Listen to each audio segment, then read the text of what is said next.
Thank you for coming here. I'm so happy and I'm already live. So the recording has just started. I'm happy to have you here.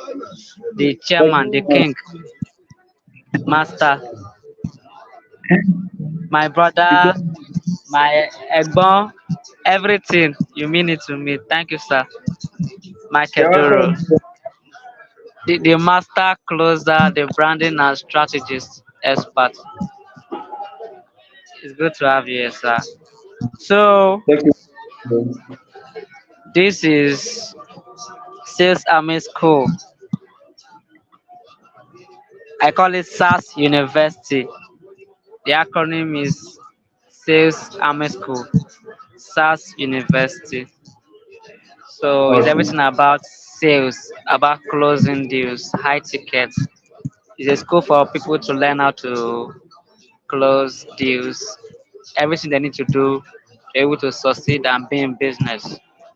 So, and you're not in business if you're not closing deals, you're not closing sales or making sales. And if you don't know how to brand yourself to attract big money, you will fail. You will not last. You will be so cheap. So this class is mainly for people who want to position for big money. That's why I have to bring somebody who understand branding very well. You've been there close to a decade. That's why I have to bring you here because I've seen what you've done. I don't just bring people. I bring people who are making results, producing results like you. I have to bring you to come and teach the student of SAS University, State Summer School.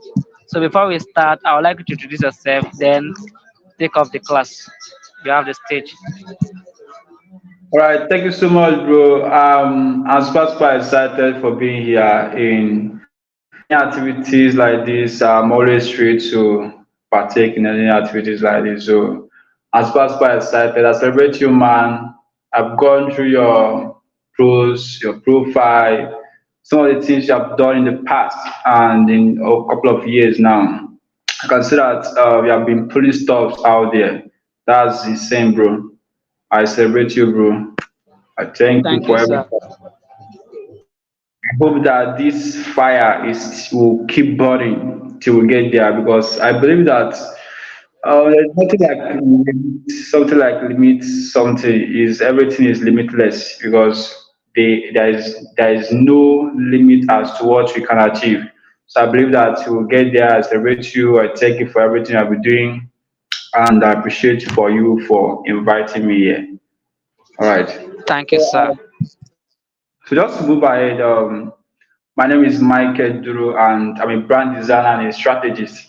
So I have one vision. So and it have lived over the years.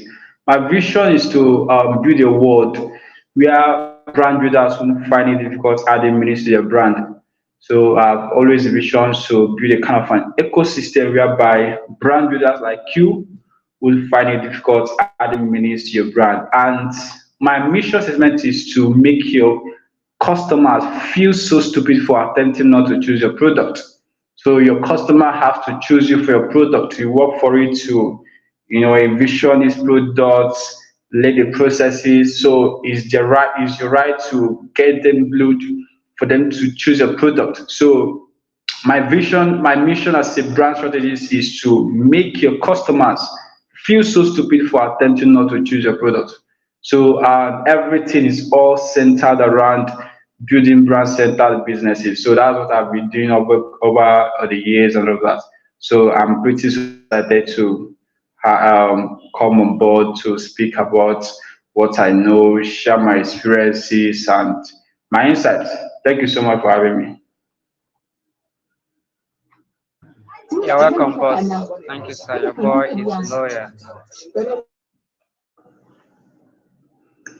All right. So you have the stage. You can start now.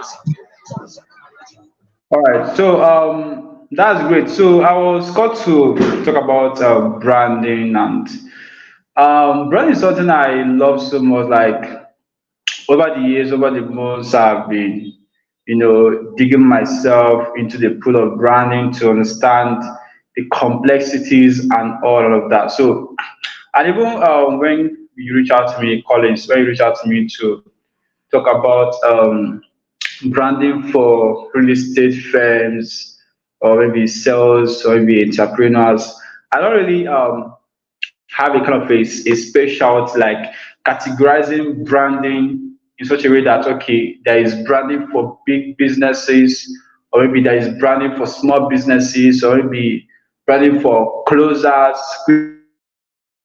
you name yourself. So I don't really categorize branding as that. So I always uniform it. It's a kind of a unified language, in a sense that if you understand the basis, if you understand the concept, so you can even go about branding anything because I will be doing an injustice to some others if I come by saying, okay, this is branding for real estate professionals. I know that, okay, some real estate firms are here, or some entrepreneurs and all of that. So, how about those that are not really privileged to have this kind of resources these big guys have, privileged to have, So, what will happen to them? So, it will be a kind of a shot over from their end. So that's why I always be careful on how I talk about branding. So it's a kind of a unified language for me. So in a sense that anything I'll be sharing, both the insights and all of that. So it will be a kind of unified language whereby anyone can take these grips to really impute it in their businesses or maybe company, maybe personal brand and all. So I'll be speaking from the point of a unified language. You know what I'm saying? So that's it. And anytime I want to talk about branding, I always make sure to start from the basis.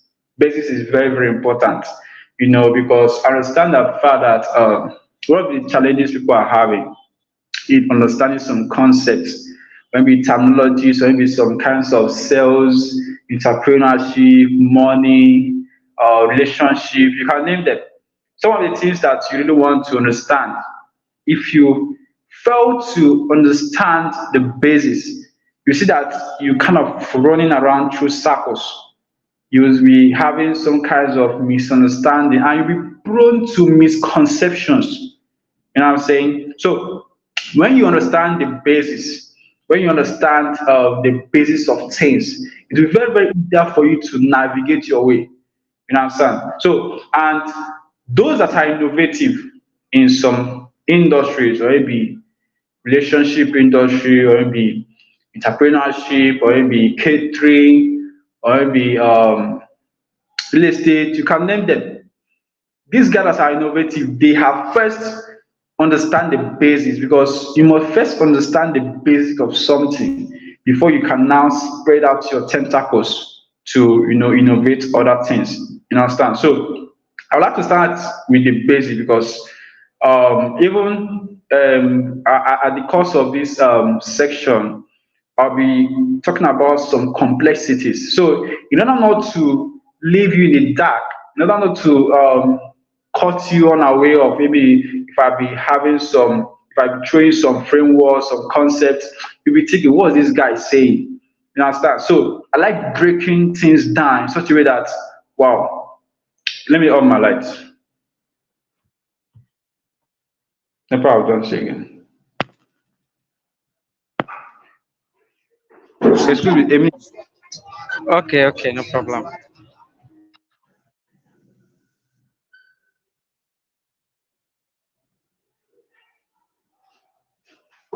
Okay, I think I can just let me just kick off when Yeah, the you can do it. You can do it. We are used to this. so what I really understand is the fact that I'll be coming from the basis of things because when you understand the basis, it's very, very easier for you to understand some kind of concepts. So anytime I'm talking about branding or anytime I want to give lectures on what branding is all about, I start from the basis. And you can't understand branding without understanding the grassroots. So branding didn't just come like that. You understand? So there is a word, there's a kind of a context it stems from. There's a kind of a context it taps its roots from. And what's that context? Brand. So you can't understand branding without understanding what a brand is all about. You understand? So if you are to understand what brand is all about, you must first understand the basis. What is this basis all about? It's brand. You understand? So a brand is basically feelings, emotions. Some people have misconceptions about what a brand is all about. I know some persons might have their assumptions, okay, what they think or what they feel that okay, brand is this and brand is all about. So I will not come by condemning your maybe assumptions. I know that okay, you might have your definitions, okay, what you think or what you feel that a brand is all about. So I will not condemn your assumptions and definitions. So what is a brand? I basically termed a brand as meanings people have attached to your business or a product. You understand? So some persons will be like, okay, my brand, okay, I have a brand, okay, my brand is this and all of that. And they are still having some misconceptions about what it is. So, in a clear terms, a brand is basically feelings. They are meanings people have attached to your business or as a person.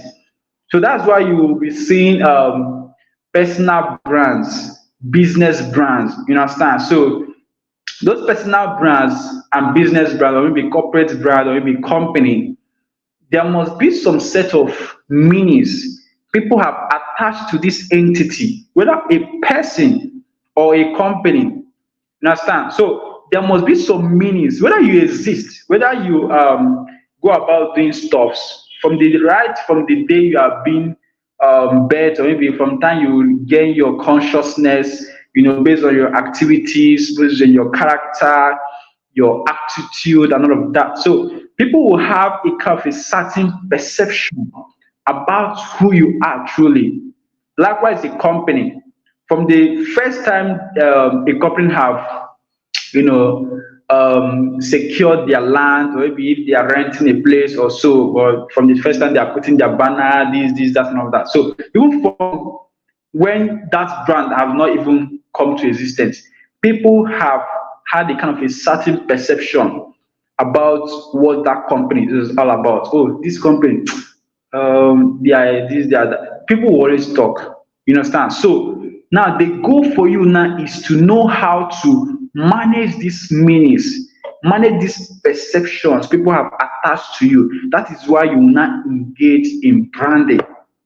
You get it now. So I understand the fact that in our primary school days, we have been learning about what a verb is all about, what a noun is all about. A noun is the name of a person, animal, place of things, and all of that. So, and a verb is an action word. So, and the best way for us to understand what a verb is all about then was any word that have ing. You understand? So any word that have ing, you know that okay, branding, it has ing. So that activity, that continuous activity you're doing to manage these perceptions, to manage these meanings people have attached to your business is what is called branding.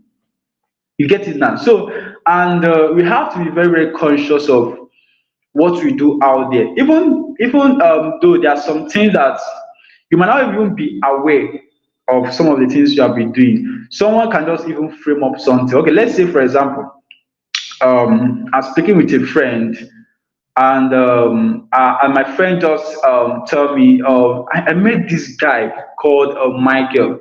Man, this guy is so kind. He's so caring. His character, his words. I love him so much. On that first day, that person mentioned that name, Michael. You see that even before, even you without knowing, it will stick to your subconscious that anybody, this guy answering Michael, it might be a kind of a kind brand and all of that. Anybody answering my, it will stick to your subconscious. Now, and when maybe the next few weeks, maybe the next few months, and you still encounter is kind of a similar situation, and that same person mentioned Michael, it will stick to your subconscious that anybody answering Michael is this. That's why you now attach these perceptions to people. You get it now? So it exists. Now the goal now for you is to manage each and every damn thing people say about you. You should know that whether you do anything or whether you don't even do anything, people will always say something about you.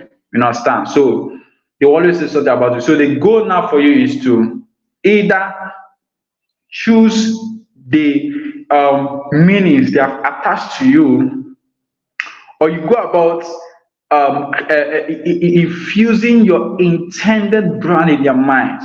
So the goal of branding now is of two things.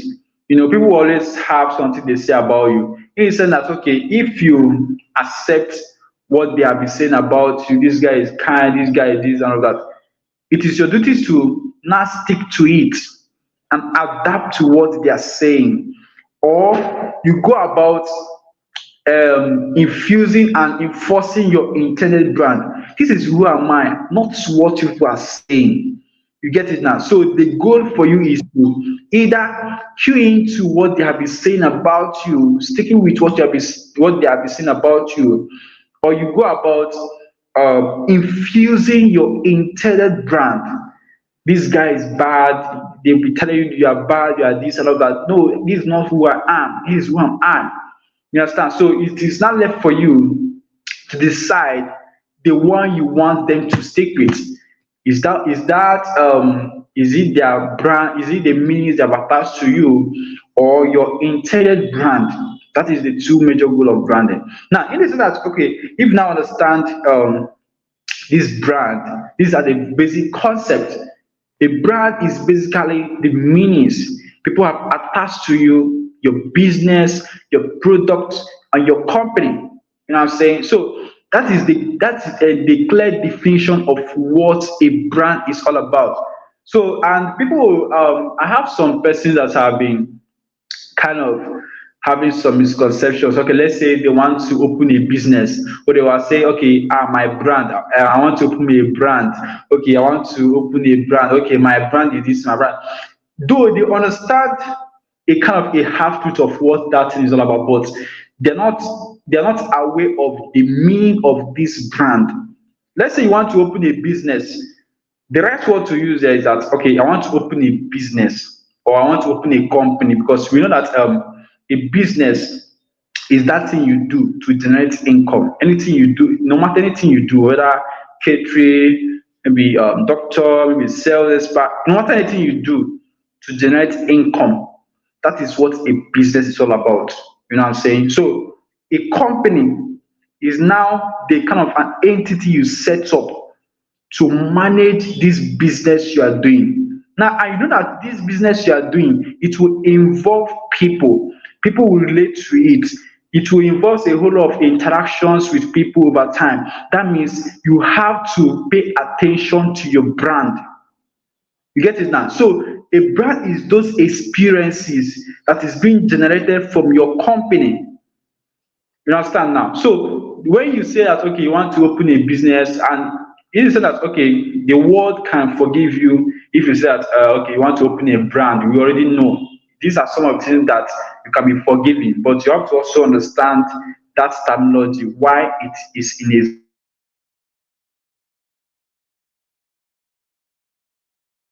a set up and to generate income for yourself. Whether real estate, I know that okay, you real estate, okay, you want to sell property or you want to change people's life and all of that in return for a reward, or maybe in return for a kind of a monetary reward for yourself. That is a business you have set up.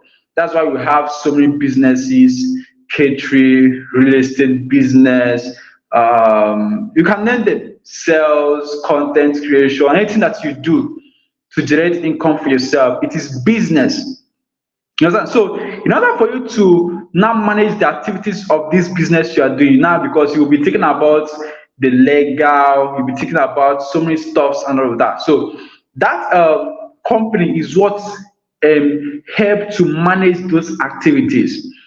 I know that these activities you'll be engaging in, people will always come to it, people will always interact, because you're not doing business for yourself alone, you understand? So you're doing business for others.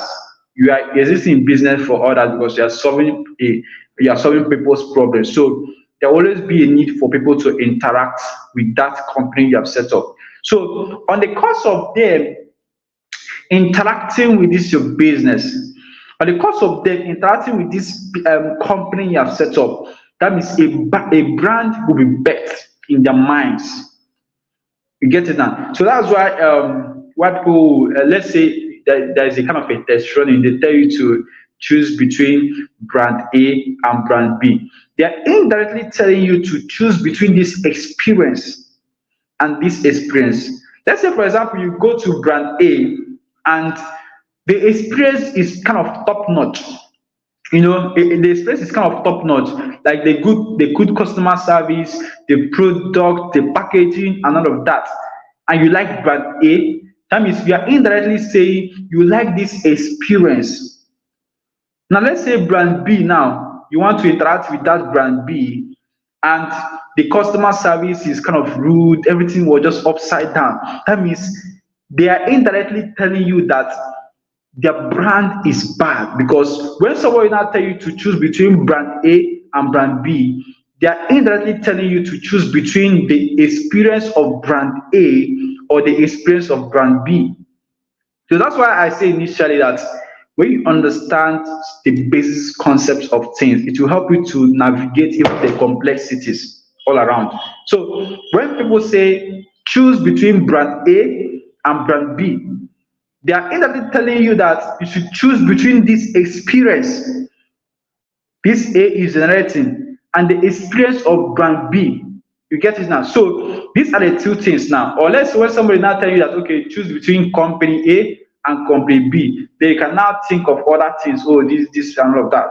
You get it now? So the experience matters a lot. So you have to understand what this brand is all about. And I believe that you really understand what this brand is all about. Sorry, a second.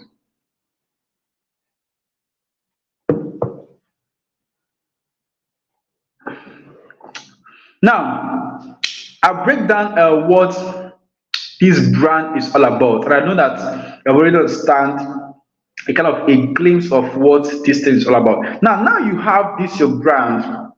Now you know that this brand are meanings people have attached to your business. So now it's now time for you to now do the activities of managing these meanings. So branding is all about managing meanings, nothing else. You get it now? So, and you cannot start by managing your meanings without having a strategy. That is where brand strategy now comes in. You get it now? So, I've taken my time to explain it bit by bit so that you can understand the complexities that's connected to these things, so that you will not be left in the dark. So now you have understand that your brand are the meanings people have attached to your business, whether your product or maybe you as a person, the meaning people have attached to you. Now, for you to now make sure that this brand is being managed, that your intended brand is being communicated, that is what is still in people's mind. You have to engage in branding, because branding is the actively managing the meanings of people about you in their minds. Mind you, this brand lives in their minds. You don't own your brand, because you might not really know what other persons are saying about you. So your actions, your daily activities, what you do on daily basis, what you do on weekly basis, this is what shapes their perception. Just take for example, you as a person, there is something you just done, or maybe something you just freaked out to do, and people around was like, is that how this guy is? I don't know that this guy is like this. That is what he's doing, this and all that. And the bad impression is there. You agree with it that that bad impression have lived in their minds. It have occupied some space in their minds. Now it is not left for you to now say, no, this is not the narrative I want to push. This is not what I want people to see me as. It's not time for me to actively engage in manage the meanings people have attached to me. So that's why you now be gradually be doing things, doing activities that will make people to have a good perception about you. You get it now? So that's it. So now, and you can't engage in branding without having a strategy. There must be a strategy. You have to do your thing, because without a strategy, because I know that anything that we are doing in this life, there must be a strategy. First of all, there must be a strategy, whether you want to make money or whether you want to, no matter anything you have set for yourself, you must have a strategy. It is that strategy that leads you, that guides you on what you are doing. That's why we are having brand strategy. You have to make sure that you craft a kind of a good strategy that will make your brand to be living in people's mind positively. Now, how do you go about having a brand strategy for your brand? Because you have to think of so many complexities, your vision, your mission. Okay, let me just start to break it down for you now. Now, this brand you have setting for yourself, whether a real estate brand or maybe a content creator, maybe entrepreneur, all of that. First of all, you must have a kind of a vision you have set for yourself. No matter what you're doing, you must first have a vision. This is your time to set a strategy for your business. This is time to set a strategy for this your brand in order for it to live in people's mind. Because remember, the goal of branding is to make sure that people choose you for who you are. The goal of branding is to make sure that people choose you among your competitors. You understand? Because this brand, this meanings lives in people's mind. So you have to actively engage in activities that will make them to choose you over time, over and over again. So you must first of all have a strategy as to which you achieve this, because this is not a kind of a small thing. This is a big task for yourself. You have to do the paperwork. You have to date your hand to draft a strategy on how to go about this. So there are so many strategies, but I'll kind of breaking it down for you. So first of all, you must have a vision for yourself, whether business or maybe your real estate business or maybe your content creation business, whichever title you have given yourself, you must first have a vision. So what is the vision is all about?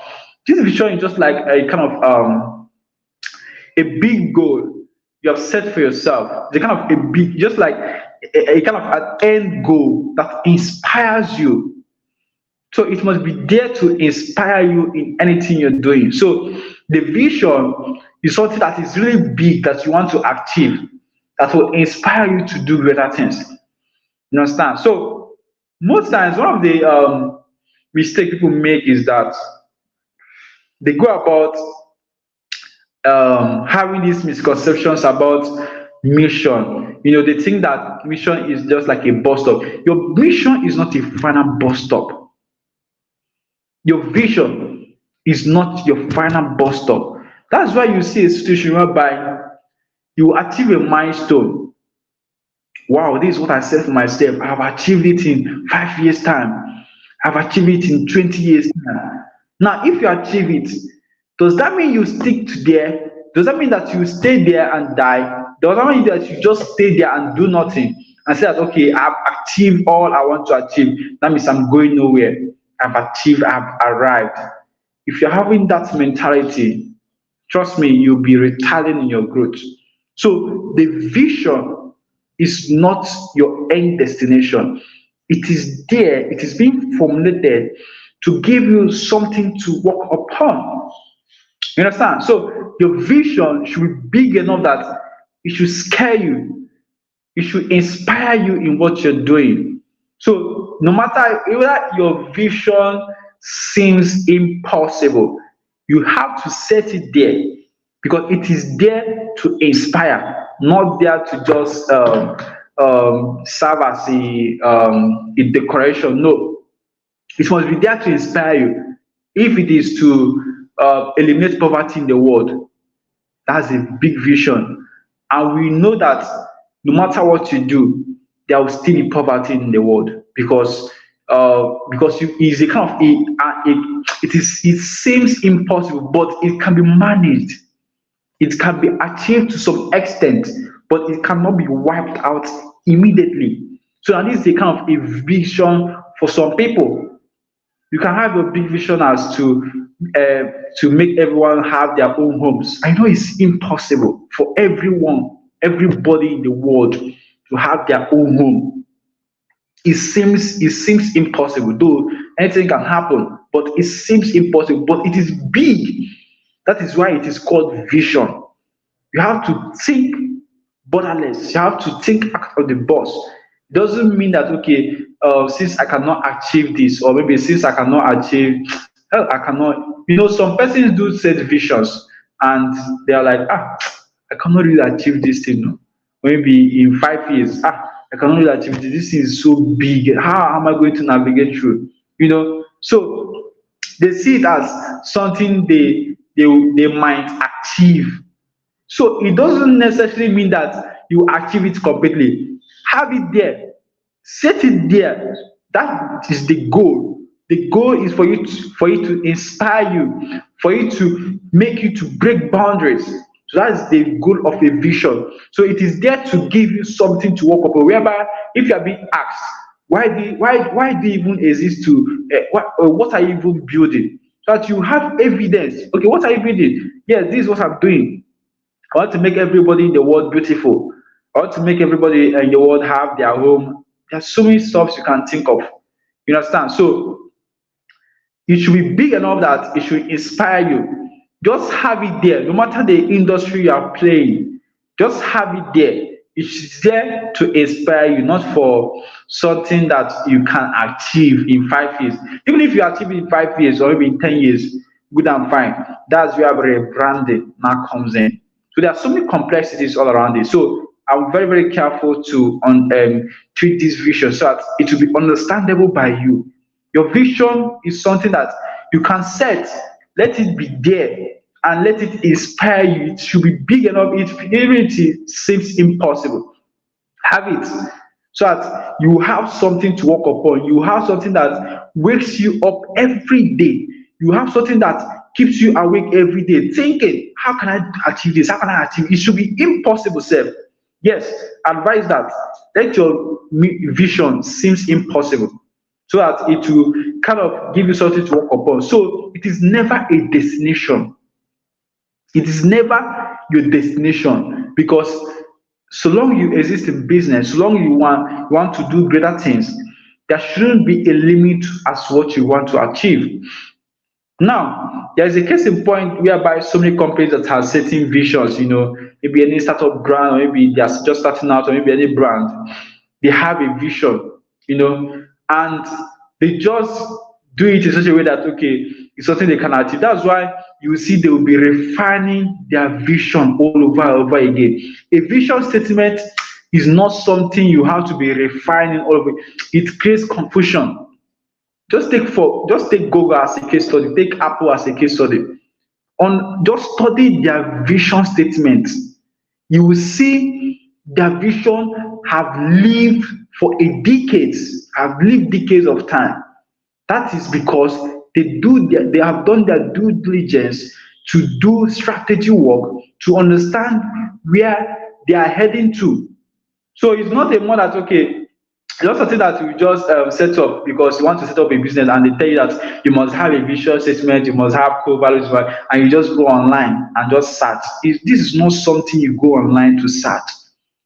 This is not something you go about searching elsewhere. You understand? So this is something you have to reflect with yourself, to understand yourself and those you are serving. You know how to bet.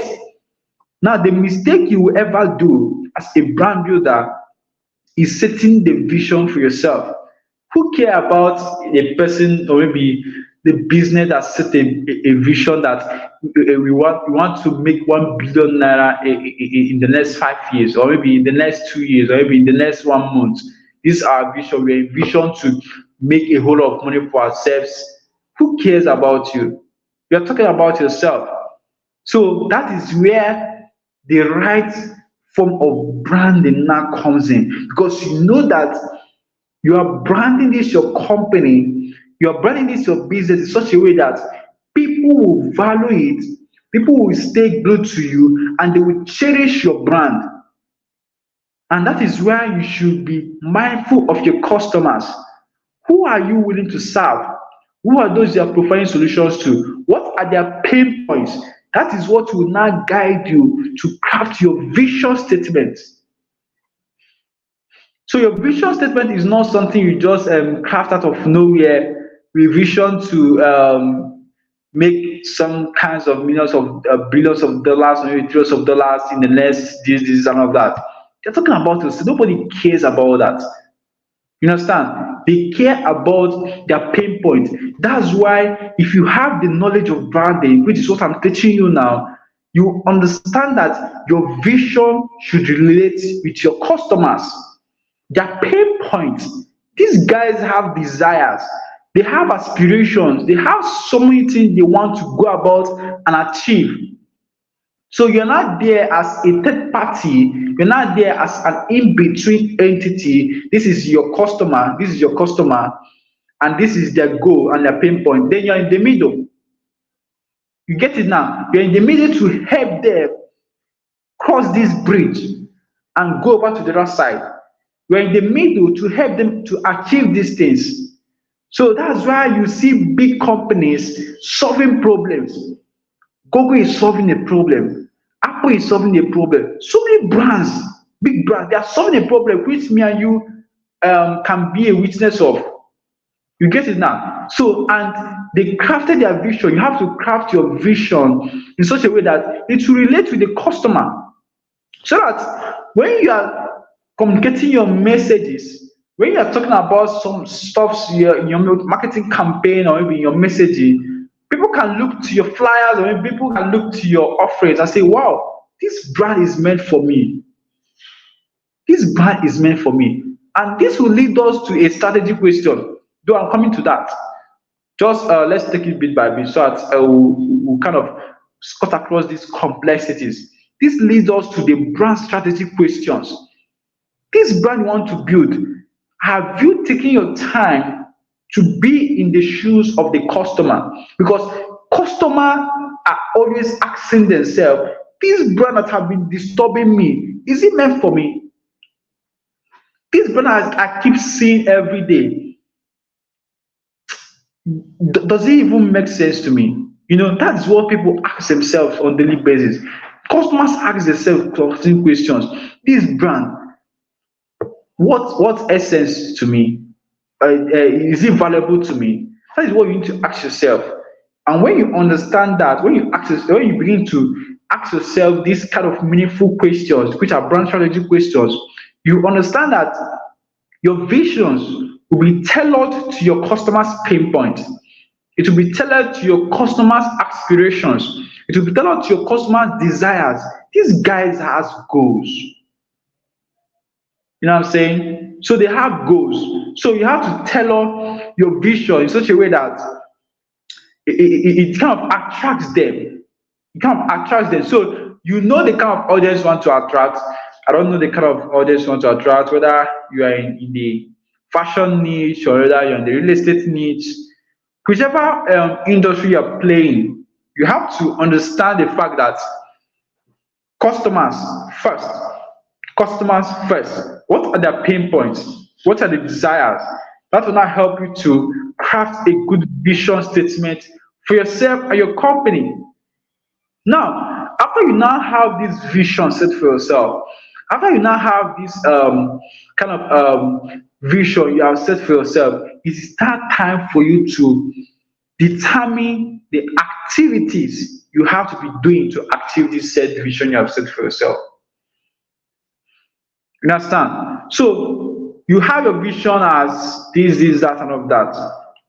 So how will you be able to achieve this? How will you be able to achieve this? You have to ask yourself that question.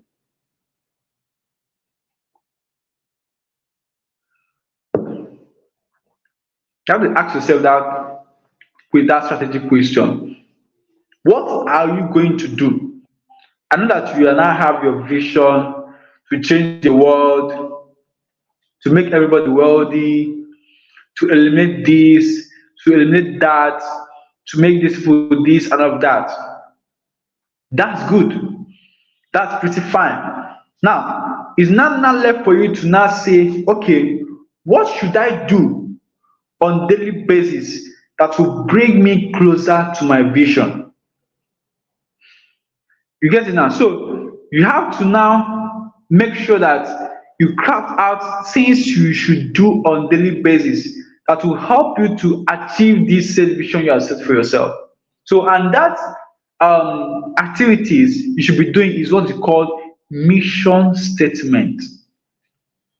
You must first have a mission statement. So this mission statement is what helps you to achieve this set vision you have set for yourself. So ask yourself, after now, go through those your documents, go through those your brand guidelines, go through those your brand catalog, your brand guide, and whichever thing you call it. Go through it, your vision statement, your mission statement, go through it. You have to go through it because that mission statement is the activities you're doing on a daily basis to see that you are achieving this vision you set for yourself.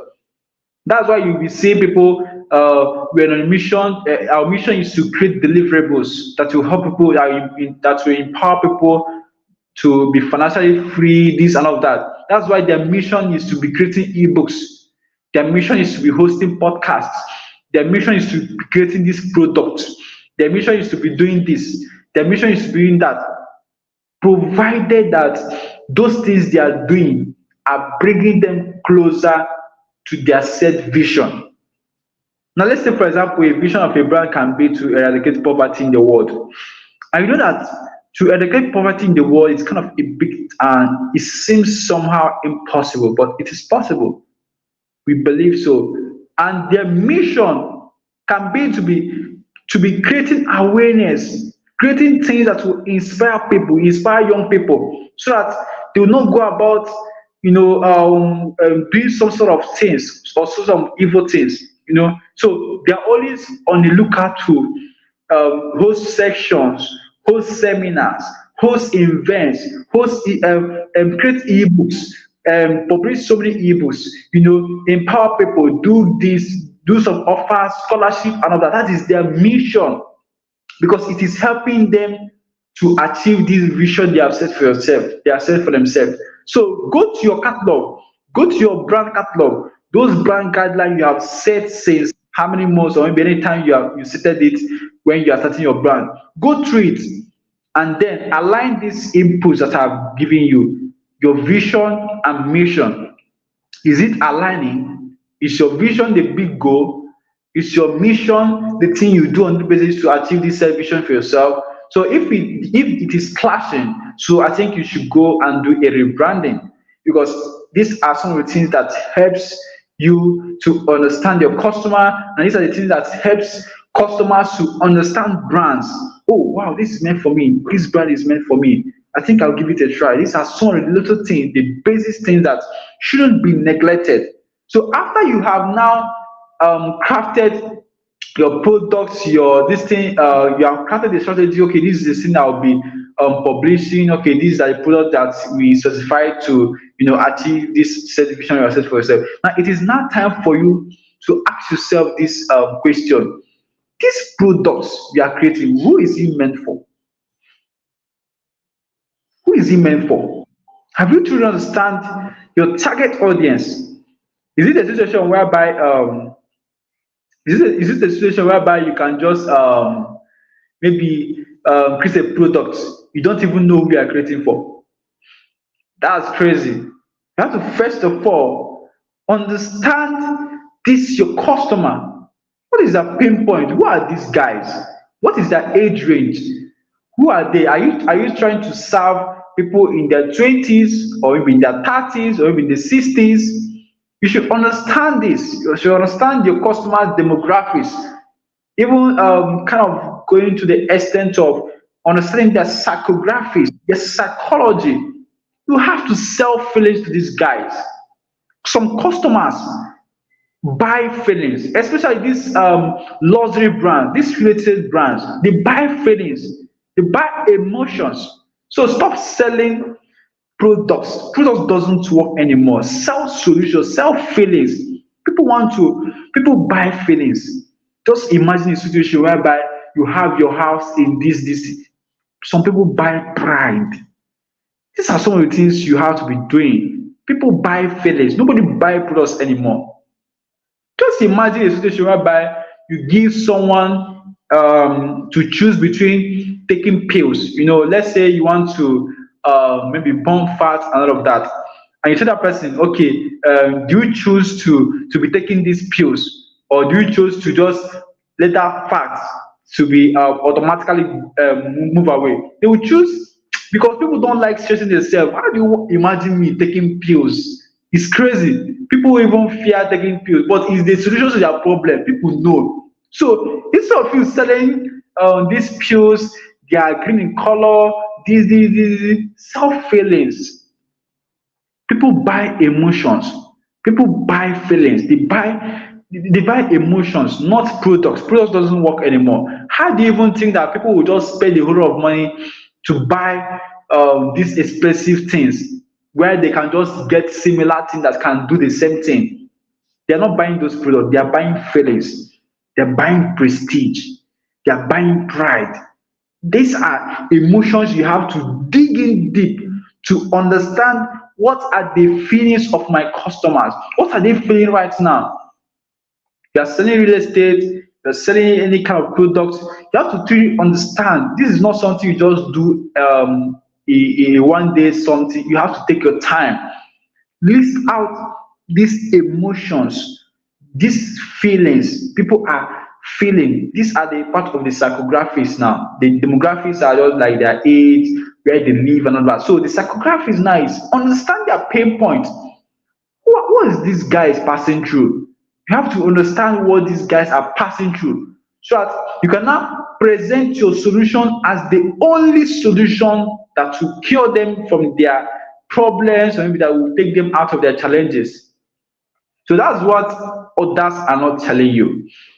So you're hearing it from me now. You have to understand all these things. List out your customers' pain point. What do they even aspire to be like? That's why you see all these products. Those that are selling. Let's take cosmetics as a case study. People buy feelings. They don't even know the after effects of what they're buying, but they want to glow their skin. Yes, because these are feelings. Wow, if I buy this product, wow, my skin will glow. They are buying emotions. They are not buying the product, because people are stuck in using products. I'm tired of taking pills. I'm tired of rub. I don't want to be stressing myself. So any brand that can crack that code of not trying to stress their customer, of trying to give value, or trying to solve a problem with lesser time, with lesser energy, with lesser stress, get the customer's mind. That is the goal of branding, to package your products in such a way that customers will find you willing. Customers will find your product and company wanting. Just take a situation whereby someone walk into a shop and bought something. The packaging, you must have to first remove the first wrap, remove the second wrap. That stress.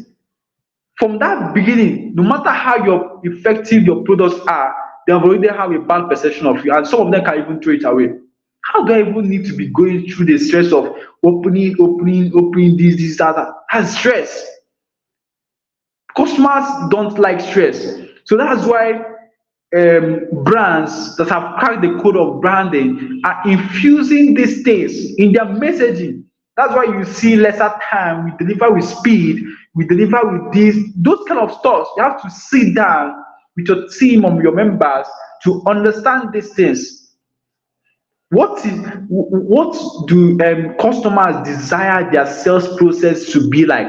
Do they want it immediately? They want it just sharp. Just a case in point. There is this beverage company that I come across with. The time used to, those children, those babies, if you want to, take a milk, the spoon can even fall inside the beverage. But this company now created a hook inside that container in such a way that once you have finished with that spoon, picking that milk from the container, you can easily attach that spoon in that hook, so that you will not be finding where to drop your spoon, wasting time. So they've already understand the fact that their customers want a convenient way of using their products. That's why they now attach a hook on their container in such a way that after they have finished drawing those milk and putting it in the cup or so anywhere they want to keep it, they can easily attach it in the hook and continue with their lives. But other persons can just have those food, but there's nowhere to them. You see, customers will be, or let's say babies, or let's say the mother, they'll be finding for where to drop their the soup is on fire. So you have to understand this. Understand the sales process. How is the customer journey like? That is what so many businesses fail to understand. You must first understand how your customer journey is like. How are they consuming your products? They stumble upon your website and there are so many complexities. Before you register, you must click here, click here, click here. That's stress. These are some of the things you have to cut down. These are some of the things that you have to agree with your team. Okay, you have to do this, that. Just take a situation whereby you want to fill a form, a kind of let's say not something really serious, and they're demanding this, demanding that. You see that if 100 people stumble upon that website, only one person will end up registering because of what? Too many details. There is phone number, there is IN, there is this. So many complex. Some people will be burn out. So you have to figure out a way to still do that same thing, but in lesser time. It can be something they can do in later on, but you have not gained them. So instead of you having all those complexities before they stumble upon your website, they have to click this, they have to click that, they have to do that stress. They have already attached a bad perception about your product or about your company. I think there is this brand, I would not like to mention them. There's this bottled water. Before you even open it, like the seal is freaking hard that you have to use your teeth. You understand? So those kind of things is what CBOs, that's the chief brand officers, have to look into. Okay, our customer journey. Okay, before they open our bottled water, okay, everything has to be easier for them. They have to just with just a one twist, everything is open. But if you have to be struggling to open bottled water, you see that you will burn out. That's why they will just look for other alternative, and you are losing customers.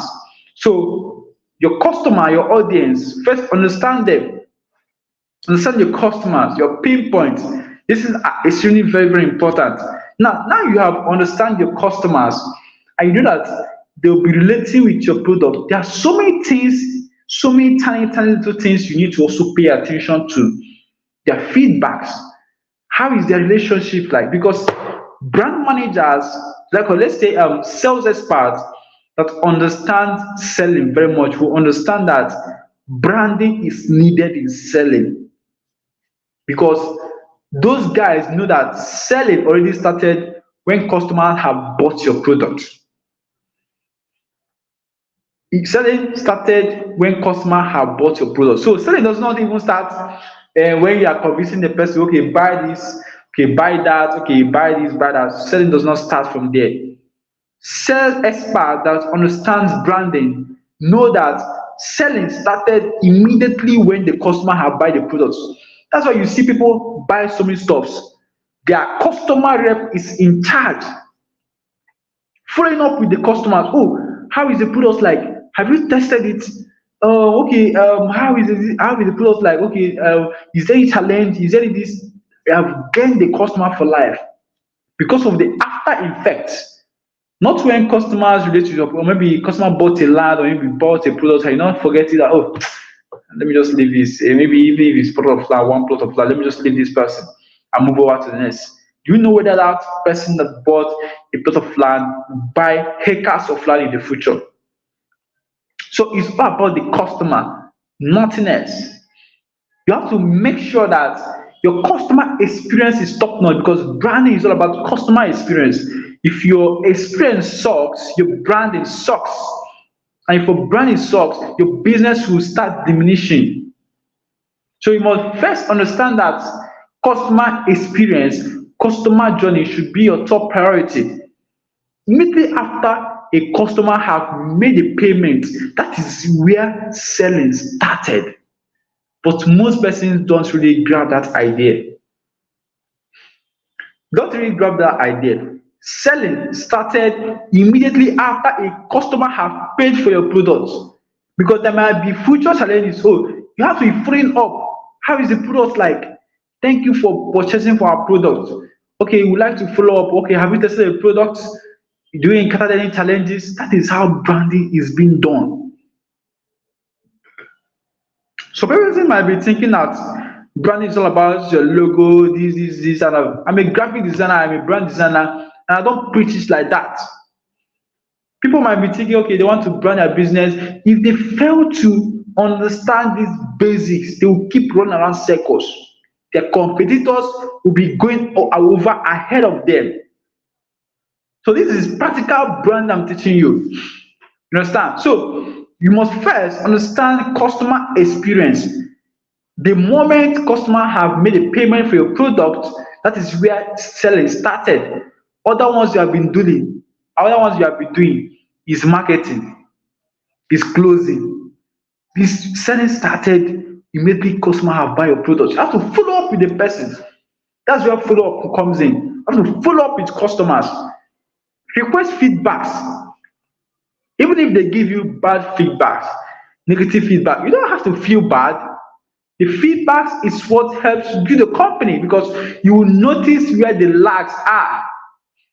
Some person discard negative reviews. They will say, they will even go ahead blocking those people. You don't need to block them, because even though that there's some mistakes people do. Let's say you have been good over the years, you have been serving a whole lot of clients, like 100 certified customers. Now, and one person is not satisfied, and you go about blocking that person, saying, in fact, I have customers. Don't you know I have customers? I have this.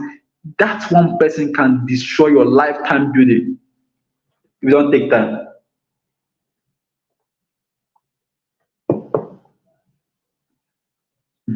That one customer can destroy your lifetime building. So you have to be very, very important.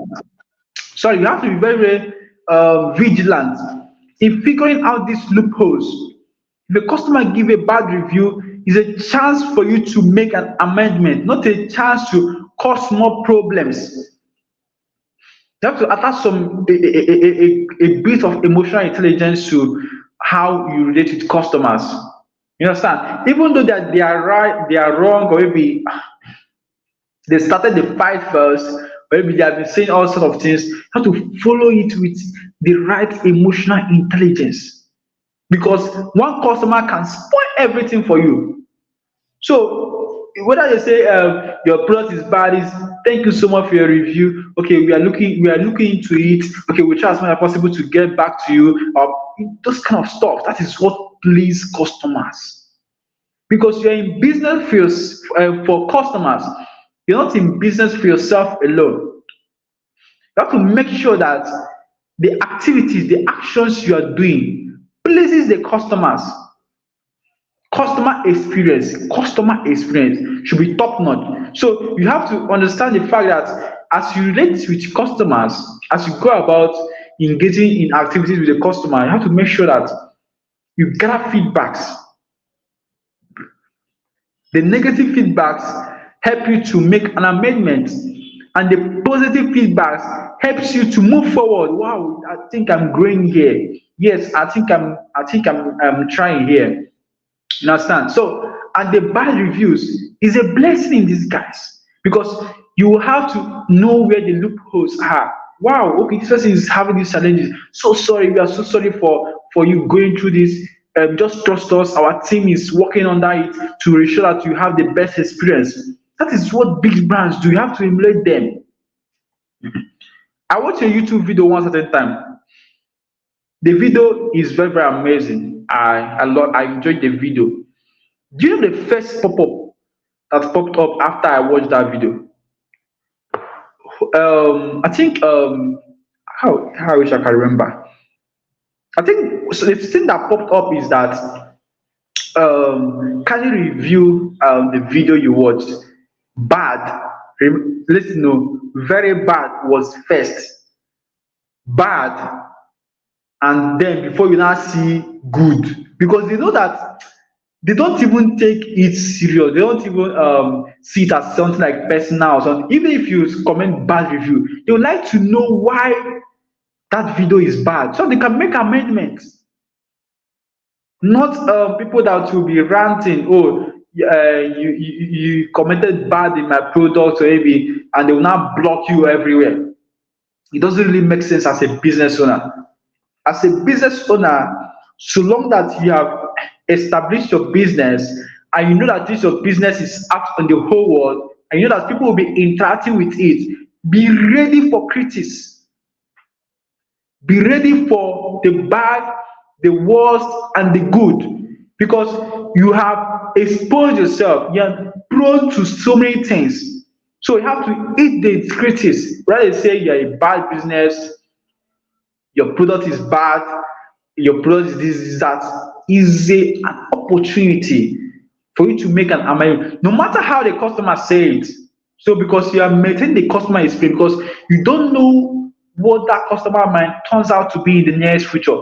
They can be your best customer, they can be your best client. That's it.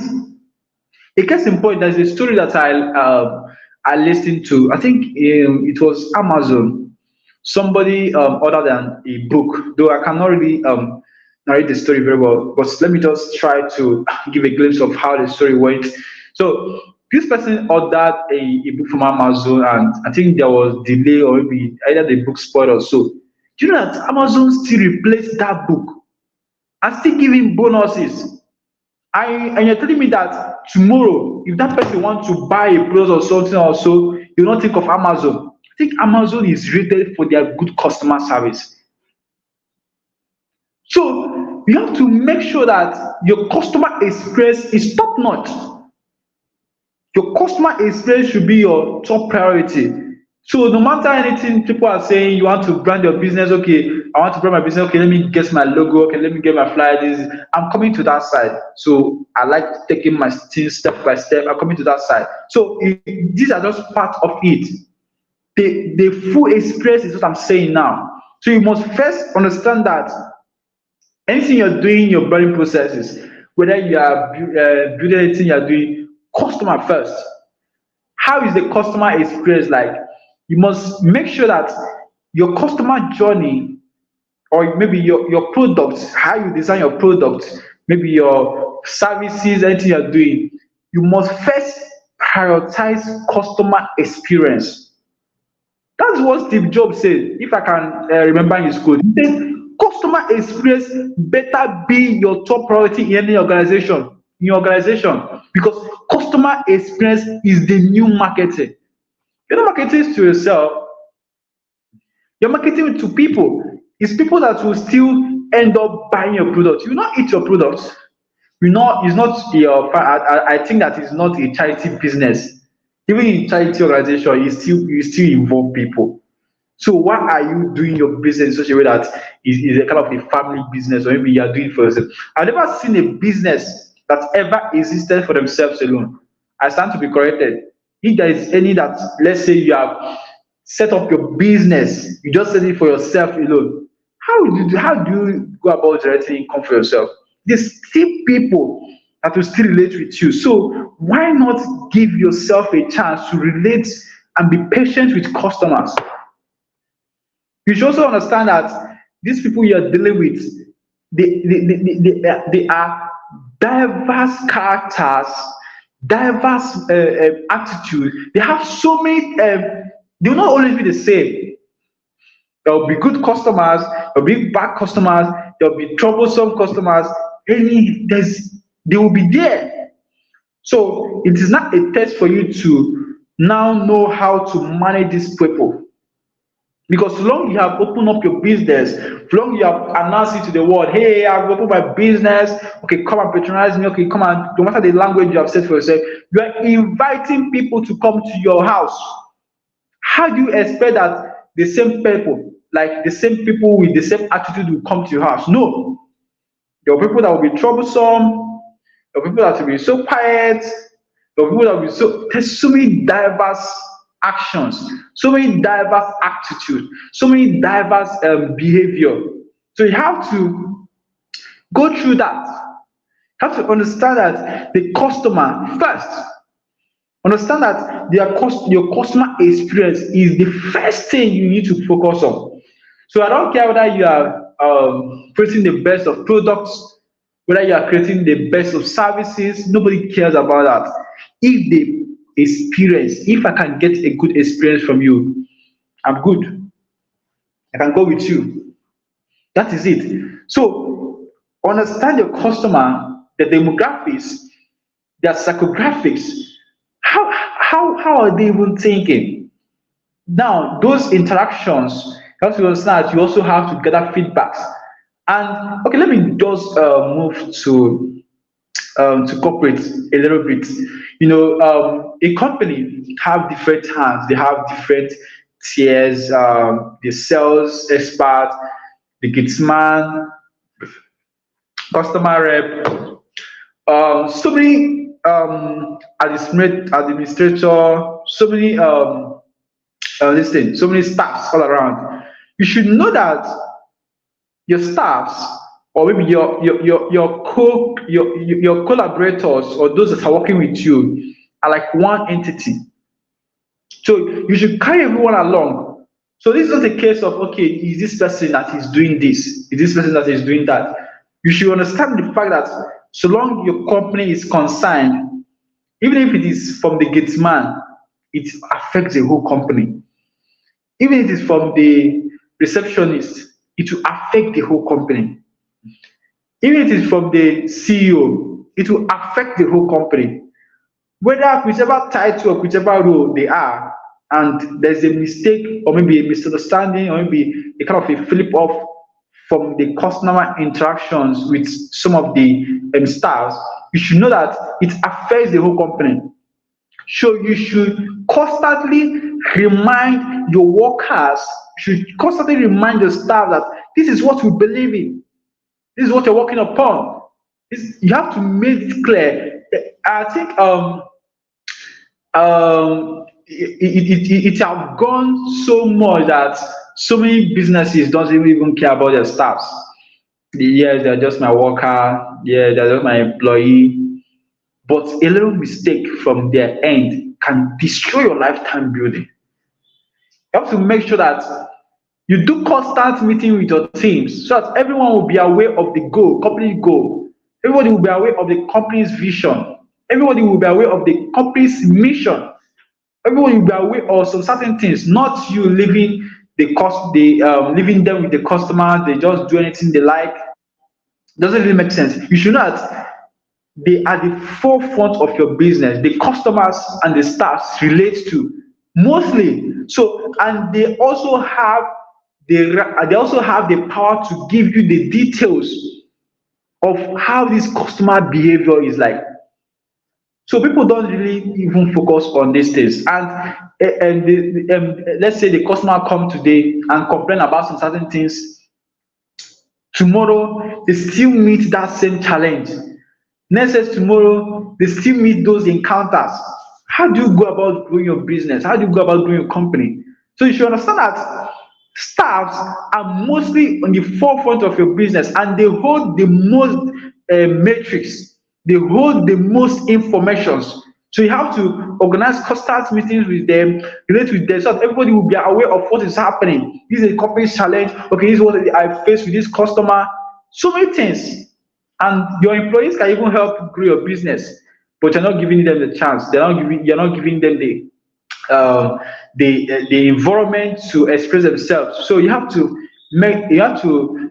be aware that your staffs are part of the company, and they also have something to contribute. Even the gate man or even the receptionist, some of them relate with customers, and they are just like a direct forefront of the business. They hold the most metrics. So you have to hold constant meeting with your teams, understand what the customer journey is like, what are their complaints, okay, any strategies, any ideas, all of that. So that's that for customers. Now, let me go to content. So, most times people go about having so many contents and all the thing that okay, content is all about posting on social media and all that. A content is what you have to offer. That's it. Whether your manner of approach and all of that. And this leads us to brand identity. Because you must first have an identity so that these customers you are relating with, they can have something to reckon you with. They can have something to reckon you with. So you see how branding concept is interconnected with each other. Brand identity is also the same thing because you have to have an identity. I don't think that anybody that doesn't have identity, you're just wasting your time. Anyway, that's why I'm assigning Michael Duru. It's my name and it's my identity. Yes, I'm an African. I'm a Nigerian. That's my identity. Anybody that doesn't have identity, that person is, So, but businesses, companies doesn't really care about their brand identity because, and their brand identity is what will make them stand out. This is what will make you stand out.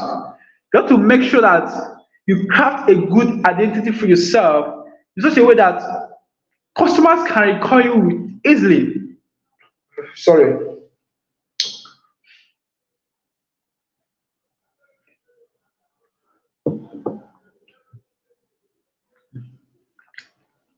Understand? So you have to make sure that you have a good identity. This is something that separates you from others. You know that the goal of branding is to make people to choose you. So that's why branding is a whole lot. This is something you have to dirty your hand to do so many paperwork. You have this side, your vision, you have this side, your mission, your customers. This is a very scattered something.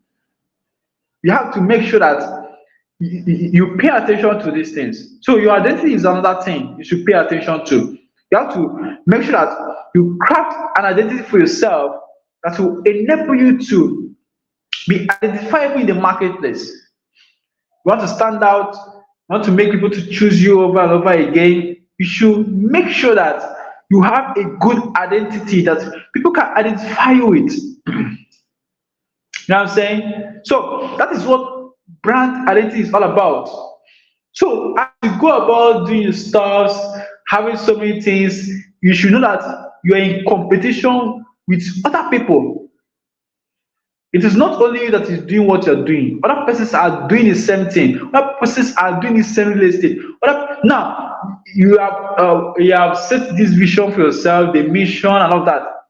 You have to be aware that there are other millions of people doing the same thing you are doing. So how do you want to stand out? How is it even possible? It's insane. How is it even possible for you to stand out among all the whole millions of people? And your customer will not choose you. How is it possible? That is where you now have to craft a good brand identity for yourself. You see how that word is identity. It's very, very simple. Identity. Something that one can use to identify you. So that when they see you, this guy, yes, I can remember him. That is, you have to pay attention to your brand identity also. Because the goal of branding is to make people to choose you over and over again. It's the art of managing these means people have about you. So they will get to do business with you, you got to do to you, you got to have you all over and over again. So what is your brand identity? I define brand identity as what you create for people to relate to, not to have a perception of you. So for people to have a perception of you, they must first encounter something. There's a bridge there. They must first encounter something before they have a perception of you. That is why identity is very, very delicate. You have to pay attention to that because that is the medium people relate to in order to have a perception of you. That's why you now be seeing visual identity. That is why you now be seeing non-visual identity because the visual identity is all about the flyers, the logo, the typography, that's the visual that are coming there. Now let's start from the non-visual identity. This non-visual identity now reads from your voice. I know that I have my voice. If somebody hear me speaking outside, they will know that, oh, this guy is the one. Yeah, I know it's Michael that is talking. Now, if somebody also hear you somewhere, you're like, oh, I know this guy, yes. Or if someone all these popular musicians or maybe any footballers, you know, oh, I know him, yes, yes, that's him. That is his identity because you can use it to identify him. So companies that doesn't pay attention to their brand identity, they sucks. They lose out in the marketplace. People forget them. So the non-visual identity now, that's where you now think about your voice. How is your voice like? Have you tried to craft a voice, a kind of a style of message you have to say that if someone see your post, they will, I know this guy, I know him. That's from this company. So because even when you post some certain things, or maybe when you say some things in a certain way, people can know that it is this person. Now, when people go about copying, you say, you have already copied this guy. Yeah, we already know you copied this guy. That is the power of identity because it has sticks to this guy's audience. Now, let's say I have a kind of a pattern of where I write my content and all that, and someone tried to copy me, my audience will know, you have already copied Michael. Yes, you have already copied him because they know it is my identity. Now, and most of my audience will know that any post I make, I used to add it to my dear friend. I used to add it a lot. It's all about this nothingness, those kind of stuff. That is what I used to craft a voice for myself because I have a kind of a style I used to do my write up, and people can identify it easily. Yeah, this guy, it is him. Or maybe if they see it somewhere else, they will know, okay, it is this guy. You get it now? So your voice is very, very important. Your messaging also. How is your message like? What is that constant message that you want to be hitting in the nail over time, that you want people to resonate with you? So, brand identity is what you create for people to have a perception of you. So, this ranges from your voice, your messaging, your tonality, your character. I have some people that have known me for my character. You know, you say, I know this guy for this thing, I know him for this. That's why you see people have a kind of a certain character.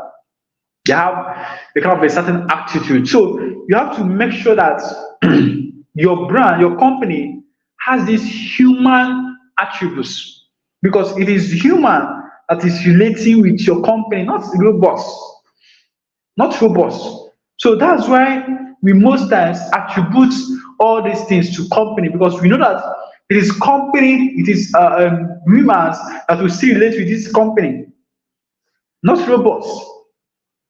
You understand now? So you have to make sure that your non-visual identity is very, very intact. You have to pay attention to it. So a second, please.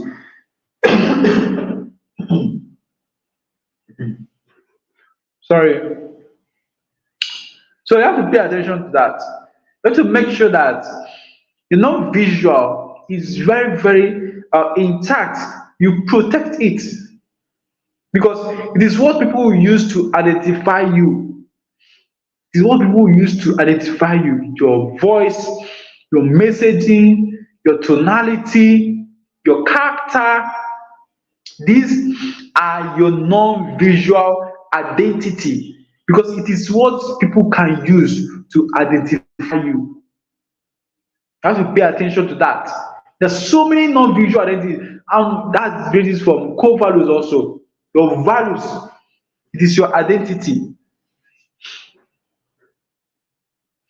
Your values is your identity. You have to make sure that your values are intact, your core values. This is not something you go about searching online. I see some people when they want to maybe open a business, maybe they want to bet in a kind of a new company or so, and they go about okay because of they had that okay it's necessary for people to have core values, and you can't be searching your own online. And you can't be searching your own online. It's not necessary. Your core values should be intrinsic. And when I mean intrinsic, it should come from within, not what you see on or what you see online. Not not what you see online. Your core values is what determine your actions, because what you do, anything you do or anything that influences you, it means that there is something you are buying on. Why would somebody be giving somebody, showing kindness to somebody? Because of what? He believes in kindness. That is his values. Love. That is his core values. Excellence, integrity. You can name them. And the one thing that will shoot a gun in the leg of your company is when you go about copying these things. You don't need to copy those things. You don't need to copy your core values. No. This should be intrinsic. You should be within. What are your core values? You have to sit down with yourself, sit down with your co coordinators, maybe your board, your executive, and so you have to understand and ask this question: what is our core values? How is our core values like? What values should we abide to? What are we abiding to? Now that's why you now see love, now see integrity, now see truth, trust, now see caring, you now see excellence. You understand? So it's not something you just browse online. It's not something you just browse online. Your core values is not what you just browse online. I see so many people doing that. You don't need to browse your core values online. It should be intrinsic. I keep saying it. Your core values should be intrinsic. And that is one of your non-visual identity, because it is what people will use to identify you. Oh, this guy is so kind. Oh, this company, I love them so much. I love them for their trustworthy, they maintain their integrity. Oh, they are excellent.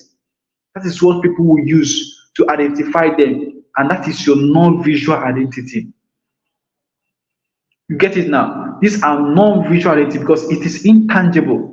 People can only feel it. People can only feel it. They can relate with it with emotions. This brand is they have integrity. They keep to their words.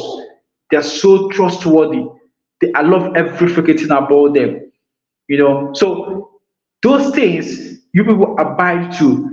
You have to sit down with your coordinators, you have to sit down with your board of executive, maybe your staffs, deliberate about it. What should be our core values? What should we be abiding to that customers can relate to, so they can have a perception of us? They can say, oh, this company is so wow, this is a caring brand, I love everything about them, the customer service, wow, top notch. So these are core values. Whether you are a personal brand, you reflect with yourself alone. Whether you're a business or company brand, you reflect with your board of directors. Deliberate about it. What should be our core values? What should we be abiding to? Is it love? Is it excellence? Is it trustworthy? These are not something you should be going to search online. It should be intrinsic. It should come from within. So it's not something you should go about. I see so many people do that a lot. They want to build a brand because they hear that okay, they should have a core value, because they had that okay, they should have some core value. They just say put trustworthy, put excellence. Do you know what the meaning of excellence is? Do you know what is excellence?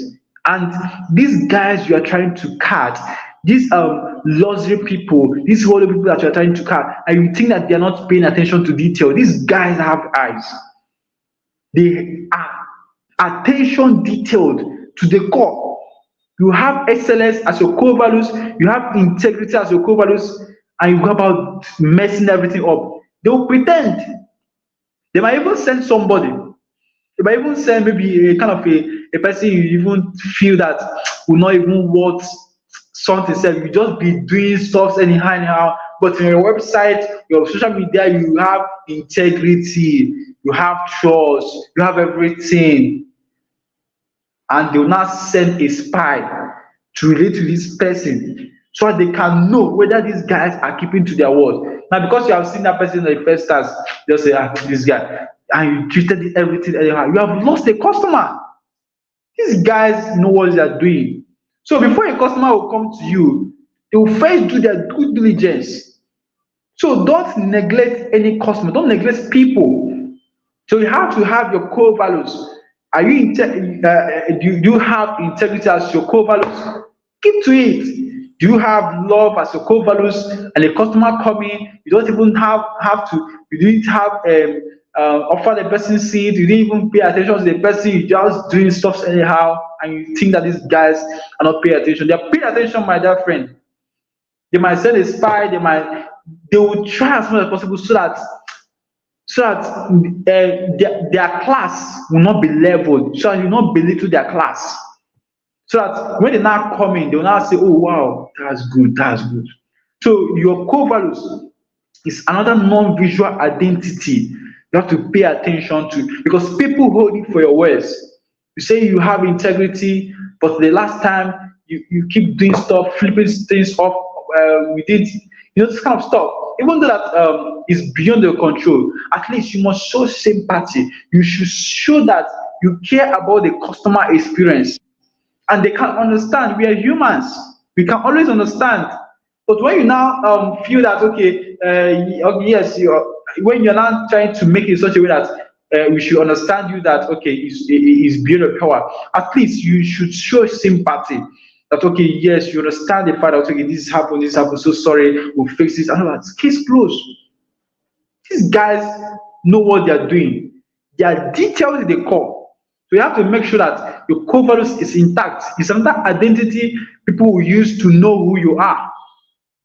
Now let's say that okay, in case of point, you're a brand, you're a company, and somebody relates with you, and that integrity you have been preaching over the years, that love you're preaching over the years, another person now see that you are compromising. That means they'll say, these guys don't even know what they're doing.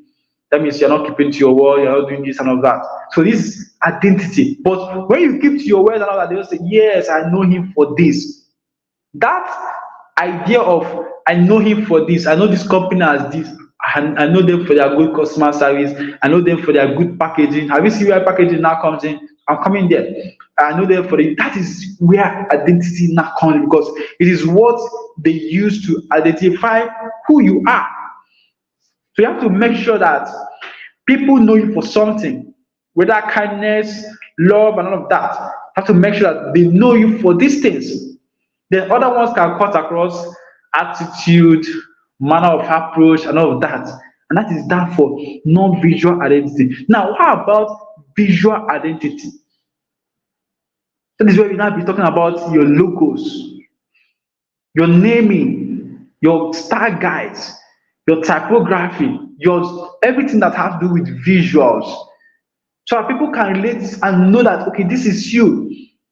And you're answering a name, and you're answering faith, light of the world, this real estate company Nigeria Limited. Dot. I see some persons do that. You're just stressing yourself. Even if somebody wants to even recommend you, they will not even recommend, because the word is they don't customers. You should understand this fact that customers don't like stressing themselves. Nobody loves stressing themselves. How can I be one to recommend you and I'll be thinking, I'm forgetting this? How should people forget your name? And you want to stand out, and you want to brand in such a way that people choose you over and over again, and your naming is somehow something like of this Nigerian limited. Hey God, I see people do that a lot. Though I just pray that they go about rebranding, because so it's very, very essential that's why people choose a good brand name that will be memorable. Think of Apple, Coca-Cola. I'm not saying you should go about bothering them. That should give you a kind of an idea of how your naming should be like. Your brand name should be very, very concise. It should be memorable. It should be distinct. In such a way that it will separate you from the others. In such a way that when people call it, oh, I know this brand, it will be very, very easy. It will be memorable. When they buy your products, They can easily remember it in such a way that okay, if they want to come to that market to buy that same thing again, they can oh give me this street food. Very simple. Give me this style food. No matter the kind of what you want to talk about it, no matter anything.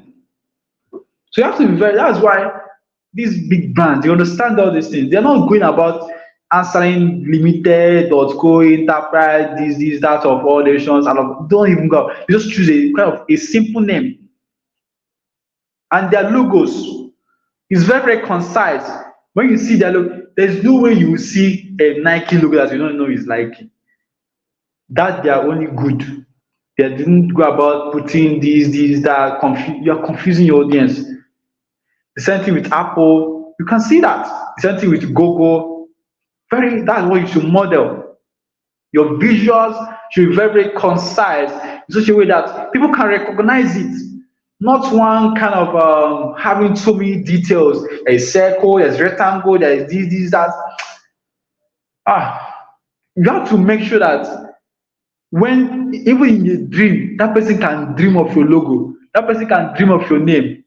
I, I can even dream of an Apple brand, just only that just short for I can dream it and life moves on. Not when I'll be thinking about something, I'm trying to memorize, oh, I like this product, wow. I'm trying to recognize the logo. I'm trying to recognize the name. It's meaningless. You're stressing your customers, and that's why your competitors are kind of stealing these customers away from you because of what you make things worse for them. You make things stressful for them. So that's that for your logos. You have to make sure that the logo is very precise. Your colors, the choose of your colors. I recommend you to stick with 2 to 3 colors.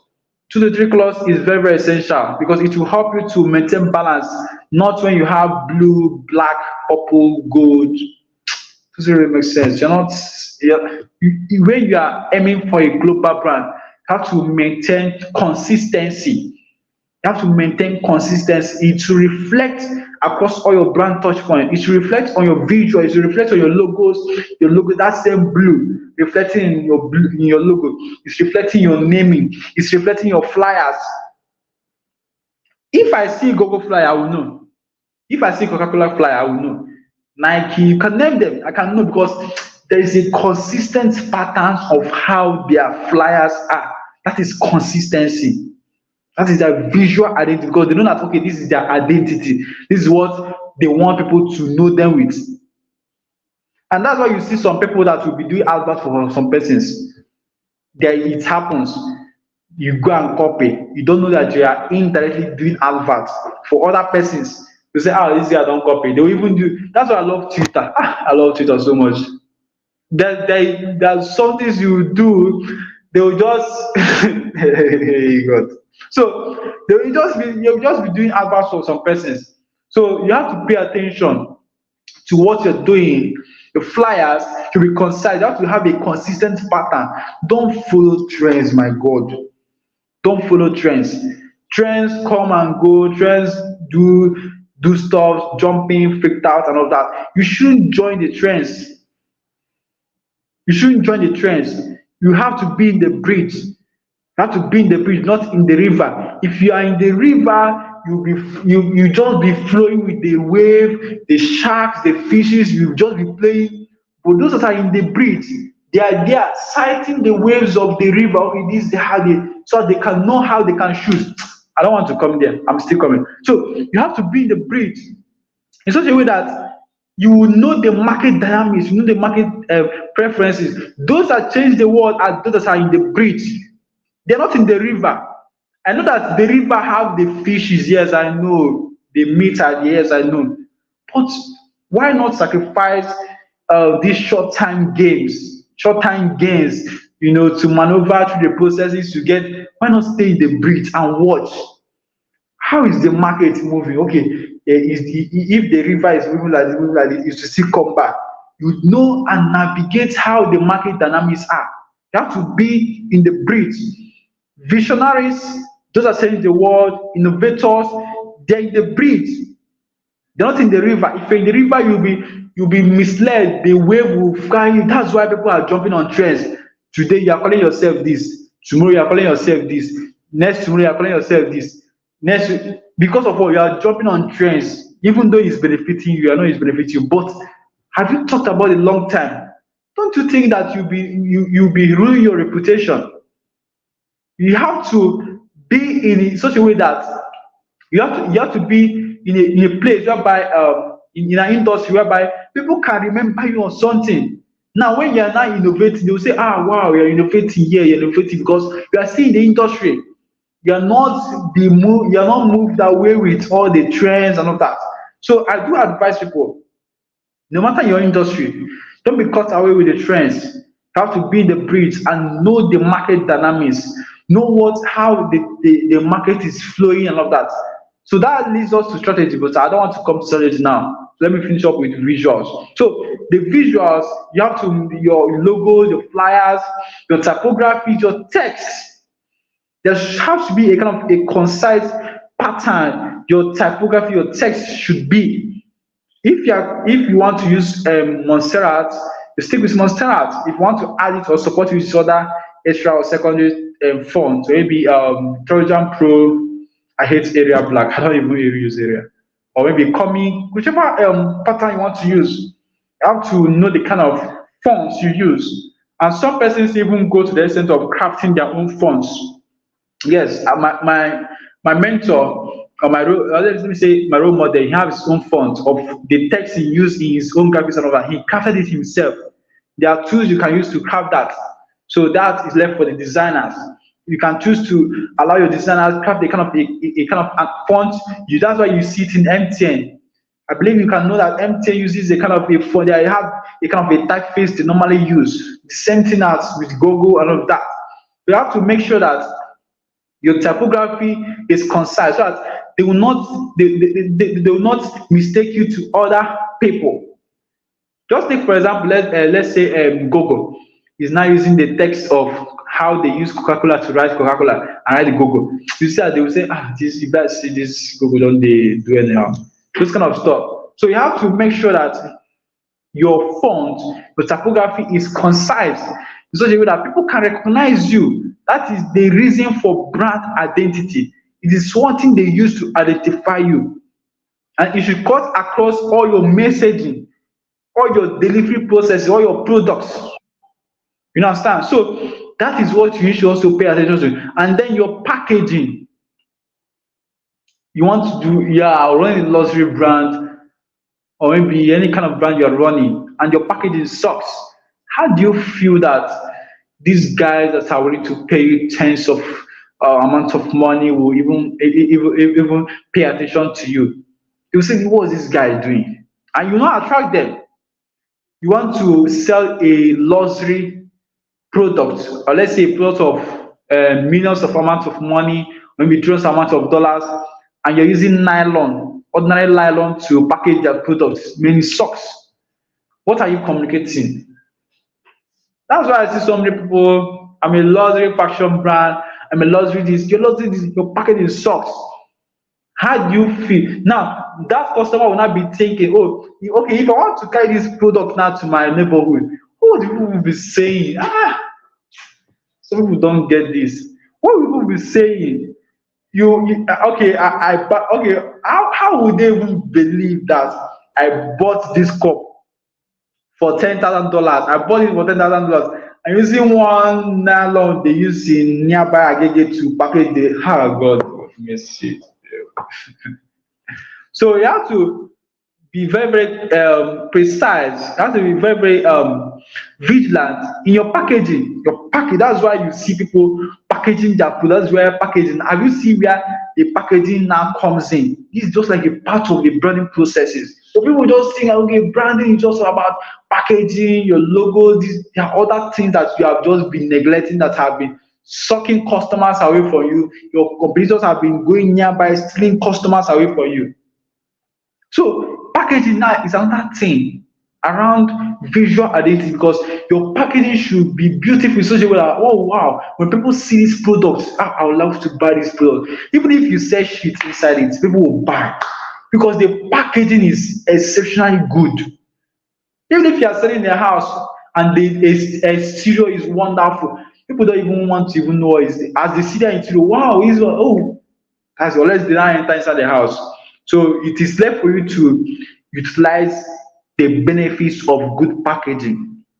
I know that some people misuse branding. I'm aware of that. People use branding for some kind of their fraud, their scams. They just package a lot of shit and sell it to people. When people now, yeah, that's why you now be seeing what I ordered for and what. Oh God, people are misusing branding. Though it will exist, but you will still have to manage the processes. So that's why this lady, this woman that dropped a quote about you say I think it's Coco Chanel. Yes, it's a top fashion this thing Coco Chanel.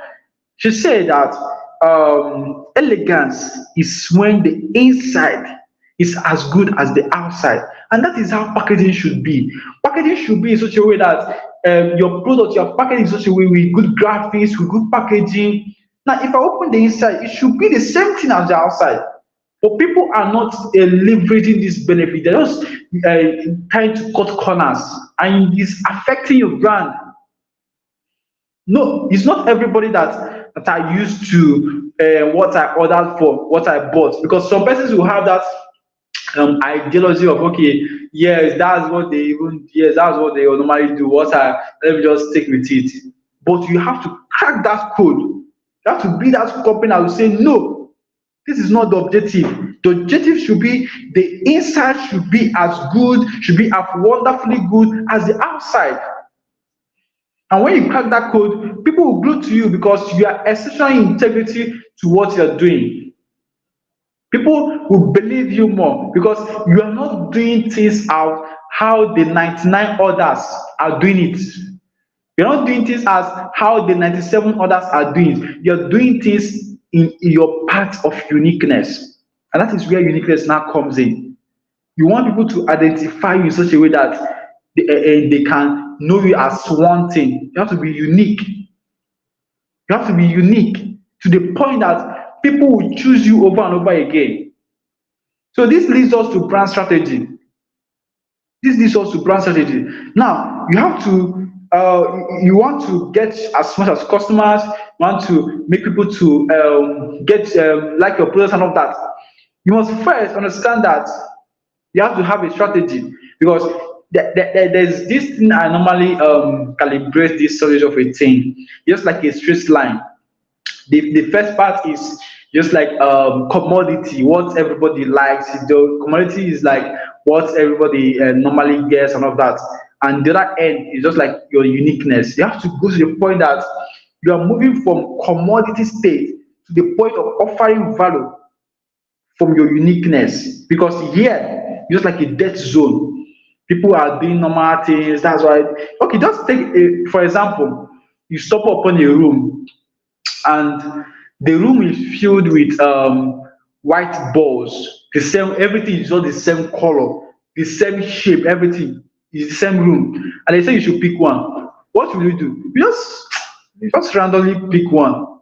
Yeah, that's the same thing because there's no differences, and that is how the market is. Now, take for example, now you now enter inside another room, and you have different balls. Oh, this one is blue. Oh, this one is green. Oh, this one is fat. This one, just say, which one should I choose now? Oh, this one should I choose now? You'll be wondering which one should I choose, and that is where the top gamers are, the top players in the industry, those that understand branding. That is that room they are playing. They have different colors of balls. There is green. That is where you now be thinking, which one should I choose? Oh, that is where you will now be comparing with uniqueness. You'll be comparing with features. Oh, this guy is offering this. Oh, this guy is not offering this. Which one should I choose? But when you now some of everything is just the same thing. You don't even need to worry yourself. It's the same balls. Everything is the same ball. Just go about picking. Even though that it's the same white ball, or maybe the thread they used to pass the ball is somehow like black. You don't even reason it. You just go about also picking that one. But when the uniqueness is kind of intense, whereby this one is black, this one is yellow, this one is blue, this one is this, you'll be wondering, which one should I choose? That is that state. You have to keep your customers because your competitors have grown more smarter to carry these customers away from you. Yeah, if they put this benefit, you put this one. If they put this one, but you don't have to even be comparing the brands that have grown our brands are in the breed, understand how the market preferences are. Okay, this is the what they have been doing. Let them be competitive. You go about formulating your own. How God? You have to grow to the point that your offerings, your product is exceptionally good that your competitors will not even dare to even replicate what you are doing. If they try to replicate what you are doing, you have already gone far. You have already gone far. Just a case for those in, let's say, typewriter days. I believe that those that have been struggling with, let's say, the competitors of typewriters, they'll be so freaky. Let's say it will be so meaningless trying to compete. Okay, let me bring another typewriter. Okay, let me formulate another typewriter. Those that are in the breeze thinking now, thinking about how to produce keyboards because they know that customers are tired of typing. Baka, baka, baka, baka, baka, baka. Know how keyboard types, know how keyboard plays around. They're tired. They already understand that people are tired of typing those things. And people that are in the river applying to see how they can formulate another typewriter. Who cares about typewriter now? People are using keyboards, touch screen, and all of that. And that is those that are in the bridge observing. And this is the state you should be. This is the state you should be. Let's take, for example, again, I have a customer. I buy my catering, so she produces cakes, she produces all these catering stuffs, and all of that. And this person is my customer. I love her so much. I buy my cakes there, and the only cake she do is milk cakes. She does only milk cakes, and this customer have been good to me. It will mean less for that person to be thinking that I cannot leave her alone. There will be something that will make me to leave her alone. Now, let's say, for example, now she's doing only that milk cakes, and her competitors launch chocolate cakes, candy cakes. Ah, humans and curiosity are five and six. I would say, these chocolate cakes, let me go and try these chocolate cakes. That means you are losing customers. You are losing customers, and you think that okay, I will be glued to you. No, I care only about myself. I don't care about you. I care about my aspirations, my fantasies, my desires, all of that. So I would go and try that your competitors chocolate cake. That's why you are not seeing so many features. This person is launching chocolate cake, this person is showing candy cake. Because of what? Your competitors have grown more wild. You have to grow more smarter than them. This is the battlefield. So if you be there saying that okay, I'm not coming to buy your cakes again. Why are you doing only milk cakes? I'm tired of doing milk cakes. I'm tired of eating milk cakes. I want to go and try chocolate cakes that your competitors are doing. So if you want to retain me, you have to make sure that you are innovative to create more products that will not make me to feel comfortable to relax with you. Because if I see another thing different, I will try it out. Now, from that point of me trying it out, I'll come the first day, I'll come the second day. From there, I will lose you as a customer. That's why there's a statistics that said, I've forgotten these statistics. There is how customers leave companies. There is statistics that said customers leave companies so many times, and these times is just based on differentiation because of they have find something better, they have find something really meaningful. So you have to be innovative to the point that you are offering stuff that your competitors don't even dare to produce. You know what I'm saying?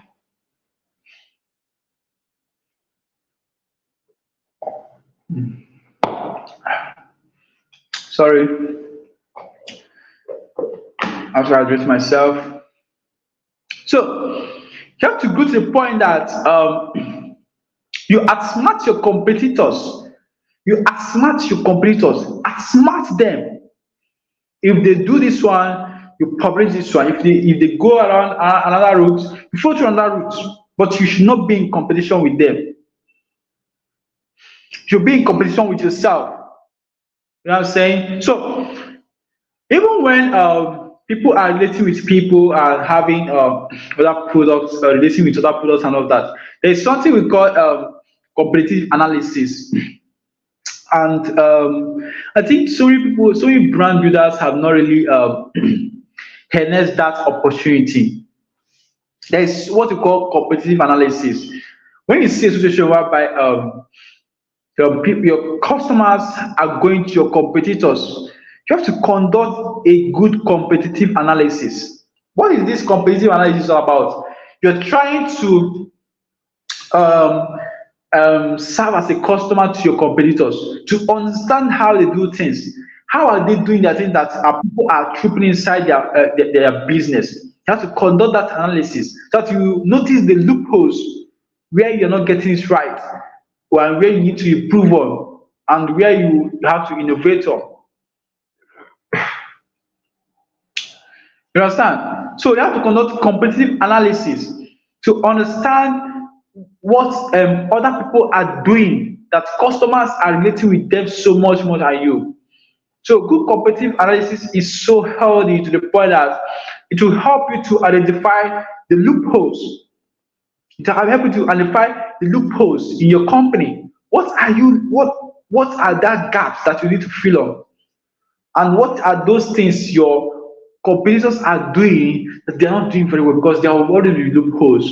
So you're not coming as a customer to relate with them so that you now notice the loopholes we need to innovate on so that when you now infuse it in your branding processes, when you now infuse it in your company, the customer will find it one thing. They'll say, "Oh, I've never seen this thing before. I will see it now." So good competitive analysis is one thing that will help you to stay ahead of the game because you are now understanding your industry, you're not understanding the trends, you're not understanding what your competitors are not doing. So that's why I recommend that you have to engage in good competitive analysis because it helps you to figure out the loopholes. It helps you to figure out the gaps. What are the gaps in your industry? Okay, I identify this. Okay, this person is not doing this, and customers are complaining because you have to come as a customer. Because competitive analysis is healthy. You have to come as a customer so that you know the loopholes your competitors are struggling with, so that they can infuse your branding processes. So it's not all about receiving customers, receiving customers. You have to also go as a customer to know what is lagging in your competitors. Because when you now know what is, oh, this person is not doing this. Oh, I think I've gotten where the loophole is. Let me infuse it well in my branding processes. Okay, this customer complained about this over and over again, and this person have not made changes. Okay, let me make these changes on my brand to attract this person. So you have to engage in good competitive analysis to understand the industry you are in, to understand the trends, understand the competitor behaviors. What are they doing that you're not doing? You understand it now? So it will now help you to also develop a strategy on how to go about your products. So another one is listen. Another one is your customers. In the sense that okay, after you have related with your customers and all of that, so there's also a need to carry them along in every journey. There is this thing we call all I call it now co-creation. It's a situation whereby your customers help you to create a product. It happens, but I think that idea is still at its early stage. This part of the world, people don't really fancy it. You know, co-creation is such a way that there is co-creation in the company.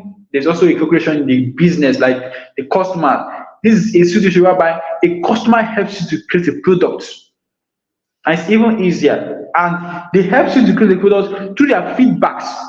Those feedbacks you have been neglecting, they help you to create the product. Okay, this is what we want. Okay, do it this way, we'll buy. But you keep neglecting it. And also from your end of your companies, there's a situation whereby a staff can brought up a strategy and you neglected it because it is a staff and all of that. You are doing yourself. Co-creation happens and it also helps in fostering innovation and creating outstanding solutions because you will not always be right. Your company will not always be right. You have to accept and accommodate criticism. You have to accommodate criticism. You understand? Because those things will now help you to understand more of what people want so that you expand your borders. And that's that for co-creation. Another thing is audience. And you have to pay attention to the kind of audience you relate with your product, because that is also a part of your brand identity. I think that's part of I think that's non-visuals, or yes, I think non-visual identity, because people can know you from the audience, from the people you relate to. Just take for example, the take big companies relate with your product. Your customers will feel that these guys are in the same company with you. So you have to pay attention to your audience. That's why you should determine your customer base. Who do you want to sell to directly? Who are these people? Who are these people? Have you determined this kind set of people you want to relate? Because when you crack the code of attracting these people, when you crack the code of having people to do business with you, people will assume that these are the people you are in line with. Let's say you are selling a luxury product, and people that are even buy your products are not those that are luxury shit and all of that. People don't believe you because of what? Your audience. They don't look like it. You have to pay attention to that also. How is your audience like? How is your audience base like? Are they kind of demographics you want to associate yourself with? Have to pay attention to that. Your audience, are they the kind of people you want to associate yourself with? I'm a luxury brand, I'm this kind of brand, I'm this and all of that. But those that are patronizing you are not looking like it. How do you want people to believe you? These are some of the little things that affect the customer perception about you. These are some of the things that affect their decisions. Okay, I want to buy a product, or maybe I want to buy something from your company, and those that are inside the company are just looking like some kinds of this, all of that. You say you're luxury brand, and those that are coming, even if that person now comes in, they'll be discouraged, because the people you are proposing to be like, them the one patronizing you. You see it now. So these are some of the things you have to work upon. Your audience, your customers. Who are those? That's why there are so many factors you have to determine. Their demographics, where are they living, who are those you want to sell to, what is the price range, so that it will affect your activity, so that you can attract these people. Let's say you are selling a bottle of water. Let's say you are selling a bottle of water, $1 million, and all your activities ranges from luxury, all of that. You attract them. Those that cannot afford it will not even near you, because of what? They can't afford it. So you have to be clear about those you really want to serve, because when you begin to attract those people, when you begin to serve those people, you will begin to attract look-alike friends of those people through referrals, through what you have been doing, through social proof. They're looking at your comment section, your interactions with people. Oh, is that how this guy is interacting with people?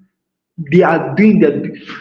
Customers that are those high profile people, they spend a lot to do their due diligence. If you don't know, okay, let's say they want to buy a land or so, you think that they'll just go about giving you their money, and they will do their due diligence. So they will research and do a lot of stuff to secure their reputation. To know that they will try as much as possible to know that they are doing things with the right persons. So you have to be very, very important about that. So what I have next in my list now is okay, yes, that's what I'm talking about. So the prestige, how those that you want to relate with, what is the feelings like? What is the feelings like? You should know that this thing affects the way they approach anything. Maybe they want to do business with you. You should also know that these customers buy feelings, they buy emotions. You know what I'm saying? So they buy emotions. How do you want to go about crafting your products in such a way that it will attract these people? You understand? So it will attract these people. So I'm going to be leaving us with two strategy problem you need to focus on that will make you to stand out as a brand. There are two brand strategy problem that everyone is facing. and everyone need to also tackle that. When you begin to tackle that, you're on your way to becoming the only choice in your industry. So this leads us to brand strategy questions. There is what we call brand strategy questions. These are the things that will help you to guide your activities. First of all, why do we even exist? Have you asked yourself as a company, have you asked yourself as a person or maybe an entity, why do you even exist? Some people don't even have time to ask themselves those questions, and that's why they will be running around through circles. As a company, you have to ask yourself, why do we even exist? As a person or as an individual, you have to ask yourself, why do I even exist in this world? What do I even come here to do? Or do I just come here to be a decoration to the world? No. I have something I come to do in this earth. And as a business or as a company or as an organization or an institute, you exist for something. Why do you even exist? Have you asked yourself that question? So people are not asking themselves these questions, and these are very, very powerful brand strategy questions that will help you to put your brand in the right lane. Ask yourself, why do we even exist?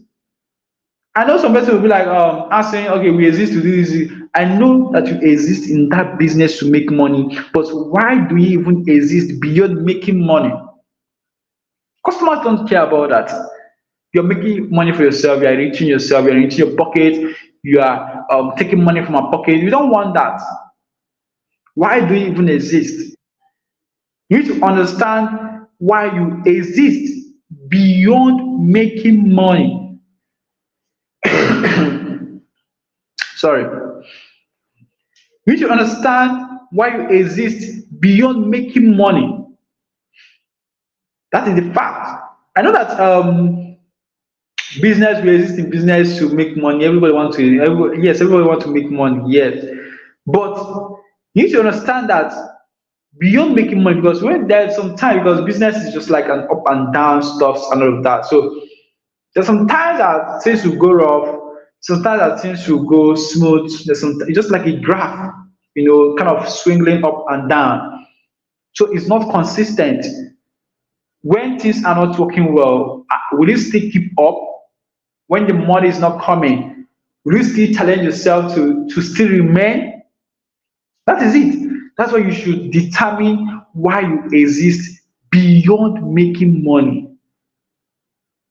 I'm not saying that if not making money is not. Listen, I'm a very, very good fan of making money from your business. Even if you are doing a business, maybe you are building something and you're not generating revenue and you're not making money from it, quit. Quit. Yes, I approve that to quit. Whether you are building or maybe your passion or so, this is not a case of passion now. If what you're doing is not giving you money, quit. So I'm not saying that making money in your business is not good, all of that. If you're doing a business or maybe any venture you're doing and you're not making money from it, quit from it. This is not the case of passion now. So I'm a super fan of making money for what you do, but what I'm concerned about the mindset. Why do we exist beyond making money?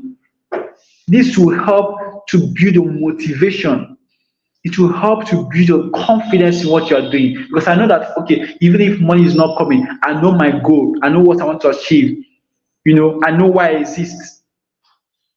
I exist to do this thing. Nobody will do it for me. I exist to do it for myself. So you have to ask yourself, why do you exist beyond making money? This is a question you need to reflect. But it's so disgusting that people are not asking themselves these questions. These are brand strategy questions. And now some of the problems of company, like these are brand problems. Why you're not getting, why you after doing so many stuff and all that, and people are not getting to buy your product, people are not getting to choose you. It lies in these two problems that I'm going to leave everybody with. The first one is that so many people don't know you. That's why. So many people don't know you. That is why you are not getting the results you are getting. So many people don't know you. Now, another problem is that Out of those so many people that know you, very few people take you serious. Very few people buy your product. Very few people choose you. So these are the two major problems you have to solve for yourself. Some people have this problem. Some people, no matter what, you must fall in these two categories. Too many people don't know you. Second one is that too many people know you, but very few chose you. So no matter the kind of problem you are struggling with, whether you need to expand your reach to make people to know you more, because I believe that let's say even you have a kind of a good product that will sell massive that people really want and is not selling, that means so many people have not known about it. So many people have not known about it. That is why it's not selling. You understand? Or let's say two people know about it, but that means you need to expand your reach, that people that needed it, your target audience that needed it should know more about it. So these are the two problem brand face. Too many people don't know you, then two people that knows you, they're not choosing you. So these are the two critical problems you need to solve to your brand. How do we go to make more people to see what we are doing? How do we go to see more people to choose us? Now, branding and marketing is very are two different things. And I know most times people are like kind of contradict these two content. They kind of think that okay, they're the same thing. No, they are different things, but they work in hand to hand together.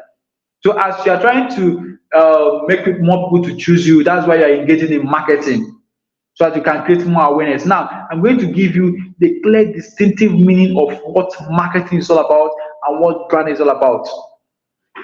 Now, let's take for example a very beautiful lady, very beautiful. The physique is crazy. Everything is so.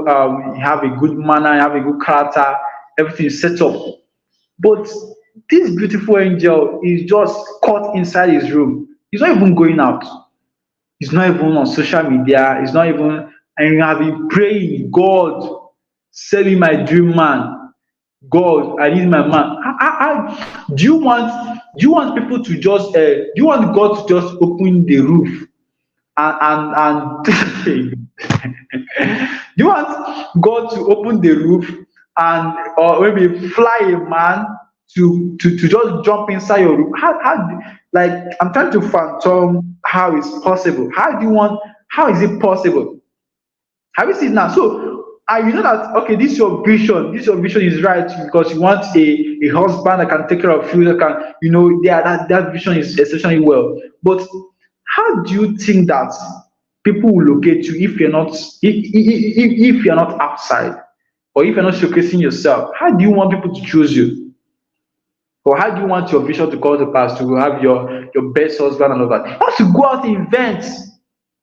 That is the reason for marketing. I know you got a good stuff. So we company have good stuff, good products and all that. But you have to have more eyes to see. That's why you're engaging in marketing.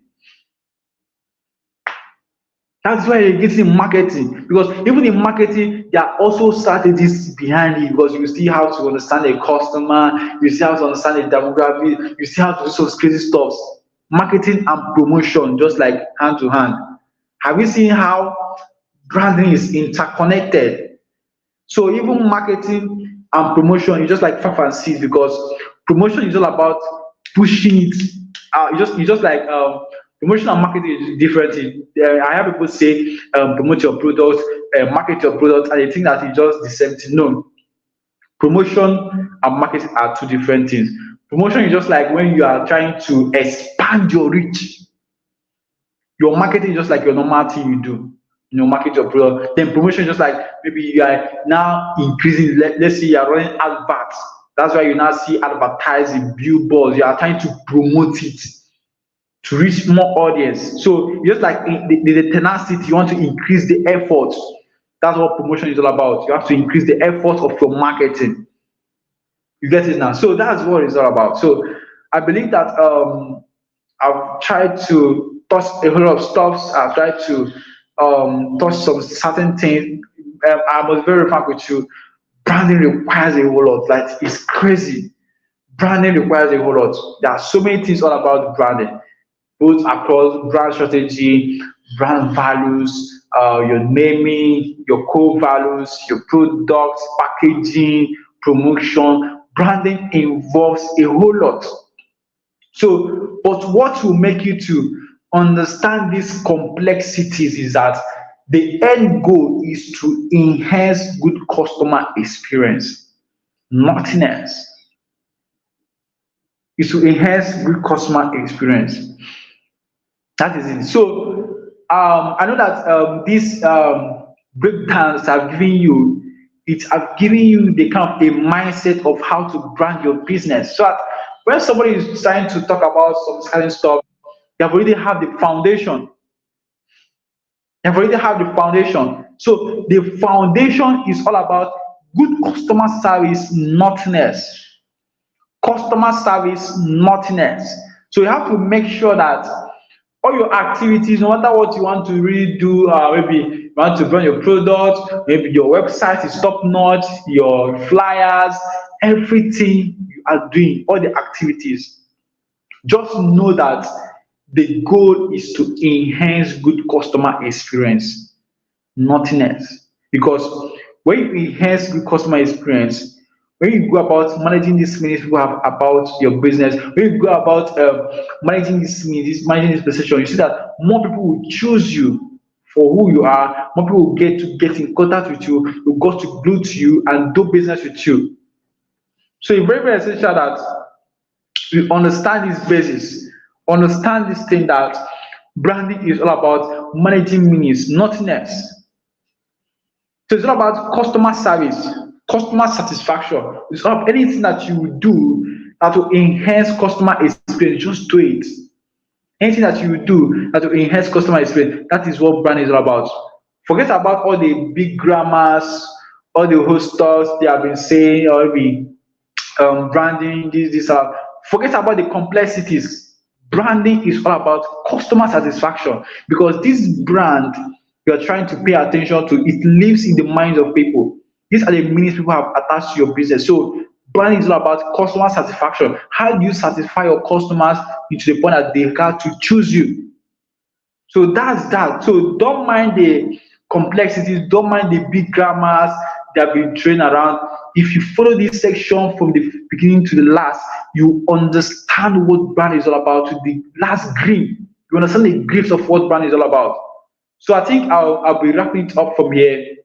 And I believe that you understand that this branding we have been preaching, all this branding we have been talking about, logo, flyers, concept, this, and all that, it's all about enhancing customer experience, nothing else. Thank you so much. Thank you so much for inviting me, man. I really grateful for what you have been doing. You have been doing a great job out there. Man. Thank you, Hooking up. boss. Thank you, boss. Your boy is loyal. I have some few questions to ask. All Thank you so right. much, sir. Thank you. God bless you. Then the more question is first, what are the best 5 books you recommend for one to read when it comes to broaden their knowledge on or to level up their game when it comes to branding? Okay. To if it comes about books, I recommend that you go about reading every book Martin Newman have wrote. Martin Newman, Banzag, and all of that. So I know he have wrote so many couple of books. So just search the name Martin Newman. You will see that you will see a lot of his books in Amazon. You can go about make a purchase, or maybe you go about sorting out the books for yourself. So Martin Newman, his books have been so much credit for me, and I've read a lot. It have built my foundation of what branding is all about, and really so many branding concepts. So I love him so much, and I've been reading his books. Then another person that also gave me this foundation is Chris Do. I have been doing crazy stuff. I've been following him, and most of the things, it kind of expand my mindset to go about the unconventional approaches because some people in the industry have been doing conventional things and all that. So I love abstract guys. I love abstract people that have been doing amazing stuff. So I follow Martinuma. I follow Chris Do. Other persons I follow, there's some persons I do follow. Jacob Cass is my role model, and I aspire to be like him. You can check him out, Jacob Cass. I've been doing so many stuff. He also have so many podcasts to inspire brand builders. So many people, and that I think that's the few I can mention now. So you can also explore other people, but these three are my best pick. Thank you.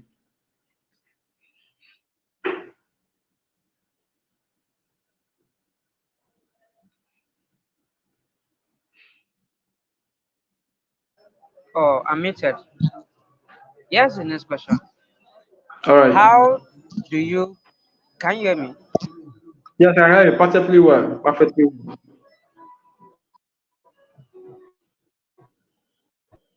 Okay. Now you've told us everything branding is. I want you to tell us what branding is not. What is not branding? I think your mic is kind of fluctuating. Maybe you can come back a little bit. Can you hear Okay. me? Is my audio good now? Yes, I can hear you. Is my audio good now? Partially. Is my audio good Just go now? on. Yes, yes, perfect, 100%. Okay. You okay. You told us what branding is. You told us everything branding is. I heard you talk about logo is not branding, creating a name is not branding and all that. So I wanted you touch more things what branding is not. Tell us what branding is not. Okay, about the misconceptions. Though I think the misconceptions people have is that they go about understanding the half truth of what brand is all about. Because branding, anything that involves around enhancing customer experience, anything that evolves around managing minutes is what brand is all about. Because when you are creating your logo, you're also branding your business. When you are identifying your colors, when you are doing so many stuff, your design, you're also branding. But the misconceptions that people think is that these are the only part of what branding is all about, and that is what will make them to not pay attention to those little things that matters. So brand is just like a whole. Brand is just all about managing meanings, nothing else. What are the meanings people have about you? This is all about, because when you have your logos, it also affects how people view your business. When you have your colors, just take for example, someone is running an agricultural business. You know that agricultural business relates to green or somehow little like yellow, black, and all that, and you're using pink for an agricultural business. It's meaningless. You understand? So everything matters. So anything that, because when you now even use pink as an agricultural business, they will be like, "What is this guy? The color is not matching." You understand? So and when you also relate with love, relationship, you know that it's about red, yellow. So you also have to understand color psychology. So all these things affect the way people, the way customers attach their means to businesses. They will say these guys are mediocre brands. They're not even, because everything you do affect the customer. So branding is not all about packaging, but branding is packaging, but branding is not all about packaging. So the where I'm hitting it big is that people go about categorizing this is all about this. No, you have to choose the word right. You have to choose the word right, not to specialize it. Branding is all about logo. No, branding is all about packaging. You get it now. So branding is, when just like when you want to define something, you have to define it you don't have to define it in a kind of a specific something. So when you say branding is all about logo, branding is all about packaging, you're making a mistake. But branding is logo, branding is packaging, branding is customer perception. So you have to be very, very careful with how you narrate your words, because most persons just and branding is all about packaging. Branding is not all about packaging, and that's half truth have lived in people's mind, whereby they will just go about packaging. They want to open a business. Oh, let me package my business. It's just about packaging. Package yourself. What are you packaging? Are you packaging nonsense? Because you have to first understand yourself, your vision, so that everything will solidify before you now package it. So when you're saying branding is all about packaging, okay, the packaging they have seen it, people have seen it, and they now open it. You now a case of okay, what they this one is not even a case of what they, yeah, this is a case of well what they ordered versus what they saw. Have you seen it now? So it's not all about packaging. If you are saying branding is all about packaging, that means you are also eliminating those parts of your products. Is your products delivering value? If your products align with the customer's pain? So these are some of the things that affects customer experience. That's why I say branding is all about managing meanings, because you are managing meanings. You are aiming to manage every damn meanings people have about you, because those meanings they attach to it is what affects their decisions. I want to buy this cup. There are some meanings I will attach to this cup. I say, ah, this cup, this, that.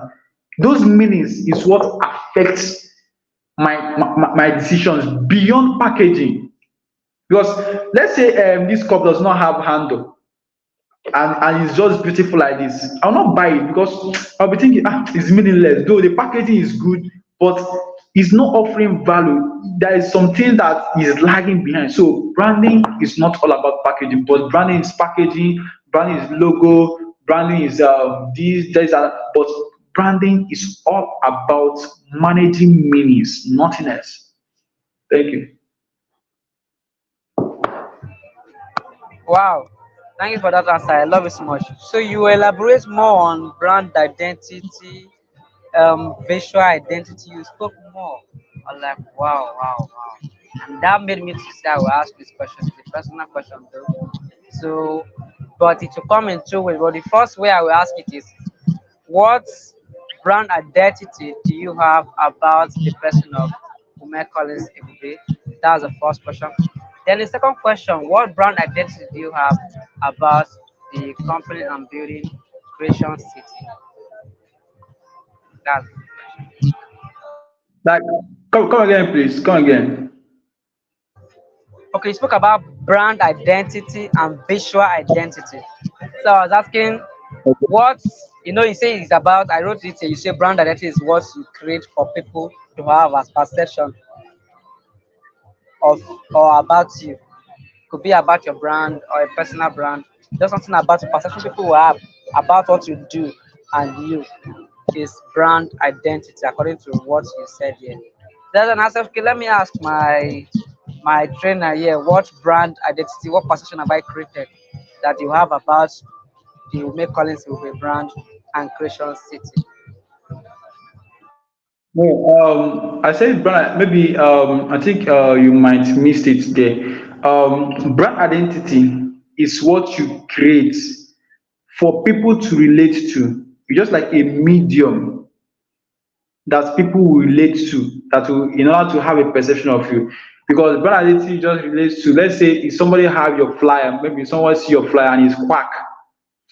There, from that fly alone, people know that you have been a good brand for some years. They don't even care about what is it. But say this guy, this design is bad. But from that design alone, this is your which is your visual identity. They have already labeled your brand as a bad brand. Also, take for example for non-visual identity, let's say your character. Just that first move you did, you was harsh with customer. That customer don't even want to know about if you have been good over the years. No, it is that thing they have related to. They have related with your character, and from there they will now know who you are. So brand identity is what you relate is what you create, which is your identity for people to relate to in order to have a perception of you. So just like more or less like the channels, the mediums you create for people to relate to in order to have a perception, because people don't just make a judgment, make a snap judgment of some certain things. They must see an evidence of some things. They must see an evidence that okay, this is something they really, this is what they saw that made them to believe that this guy is a bad brand. You know what I'm saying? So these are the things they already saw, and it is for your company. Your company creates them. So it is not that one thing just did it. No, it's for your company. They see it. They are related with your products, or maybe your product packs as your packaging. Your packaging doesn't make sense, and they saw it and doesn't really make sense. They are related with your products. So, and that is your visual identity, or maybe your flyer subs, or maybe they stumble upon your website. Sorry, they stumble upon your website, and everywhere you just scattered. Customer doesn't even know where to click on. They are related with that your visual identity, and that's why they can now see this guy is a bad brand, even though your products make sense, even though your products is kind of valuable, but due to the fact that they are related with your visual identity, which is your website, some of your website, people are just mixed up, scattered. Pink is here, black is here, this, and all that. These are the thing you created because it's your company that built that website, and it's your identity. It's like your face of the brand, your identity, what they need to know you. Because when people come to your website, they can know that okay, this person's website and all that. So it is you that created it. And I stumble upon your website, and everywhere is just mixed up. I don't even know where to go to. I'm just seeing this everywhere is just overlapping. That means it's you that created it. It's not your competitor. It's you that created it that I should relate with it. So that I have a perception of you. So if your website is pretty cool and I relate with it, wow, everywhere the UI is awesome. Wow. Because it is you that created it. So for me to have a perception of you, there has to be something that stands between us and you. That is your identity, what you have created. That's your visuals or maybe your character, which is your non-visual identity. So, and which is also your naming because your name is your identity. Take for example now, someone is answering devil. Hey God, if you are answering devil something, people will say they like try to phantom. Why is this guy answering devil? Why is this guy answering this? Because but it's your identity. It's what people can use to recognize you. You say this devil. Those kind of things, and it's your naming. So brand identity is what you create for people to relate to. You just like something used to invite people. Yeah. Okay. Let's take for example, you're a luxury brand and you sell luxury cars, and this is what you let's say this is what you propose that you sell, and your flyers is luxury Bugatti, those luxury cars and all that. You have been proposing your website and all that. But when that person now come to buy and they are seeing one low class Volvo inside and all of that, and they say, is it? I think what this guy portraying? I think he was portraying something. Those things you have been portraying is what they have used to have a perception of you. Now they have the perception of you. This guy is a luxury, and then now come inside and opposite was the case. That means they will have a bad perception of you because initially they have projected something you are not. If to say that okay, you have projected something you are not, they say yes, that means it's just like a second hand. Yes, you can relate to, but that's your identity. Those you're just like putting a fake identity. That's where fake identity now comes. That's why you see people faking it, faking their identity. Okay, trying to fake things and all of that. And I would also like to address the difference between fake life and branding. Most times people feel that branding is all about fake life. That's why the bad eggs will be trying to misuse the privilege branding has got for us, and people have had these misconceptions over the years that branding is all about fake life and all of that, and it stems from packaging. They have been lied to that branding is all about packaging, and they have been living with this lie. That means you have to package yourself, package it. They have lived up with this style that fake life. For you to fake it, you have to fake yourself, you have to package yourself, package. How long will you package? Won't you be tired? You'll be tired. So branding is that this is where you want to be, and you are making available, you are trying your best to see that you are attaining to that level. But fake life is that that you are empty in the inside. That you are empty in the inside. I know that you don't even have a value, and you are portraying that you are this, you are that. It's a matter of time you'll be tired because you'll be moving about having so many fake identities. You are this and you are tired, it doesn't work for you, you switch over to the next place, it doesn't work for you, you keep switching. But those that are intentional about themselves, they're not faking it. They know that this is what they are called to do. They know that this is what they aspire to be like, and they stick there with their genuine heart. They can even spend to do so many stuffs and all of that. But if you're faking it, you just see yourself running around circles. This one is not working. You go about doing all that stuff. So you're just faking your life because when it's the matter of time. Now let's take for example now. Someone is faking himself as a kind of which person I will use now.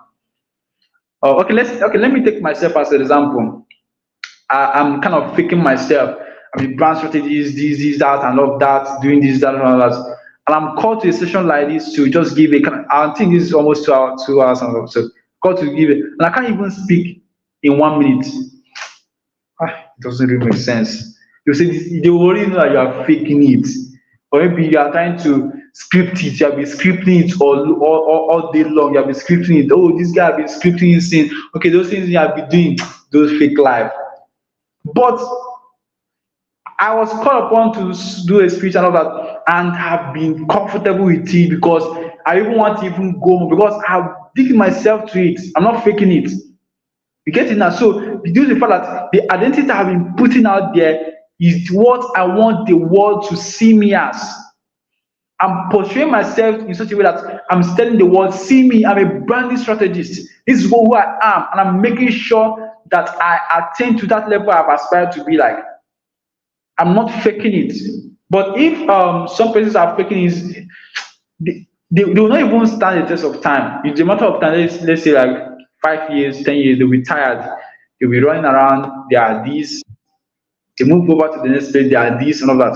That's why you should ask yourself, why exactly do we even exist? Why do we exist? You have to understand this. So having all those things put in place, it will help you to gain clarity about what you're doing so that you don't go about faking things for yourself. You have to first understand who you are. Why do you even exist in doing this thing? And when everything is clear for you, it's now time for you to push in and do the activities yourself so that you don't go about shooting things for yourself. So that's that. Thank you so much. Thank you, sir. You are just filled with too much wisdom, like too much knowledge. Thank you, You are man. just too good. Thank you. I tell people if you are politically inquisitive, you'll be politically I think the intuitive. network is breaking. I cannot really Okay, hear you now. can you hear me now? I can hear you now.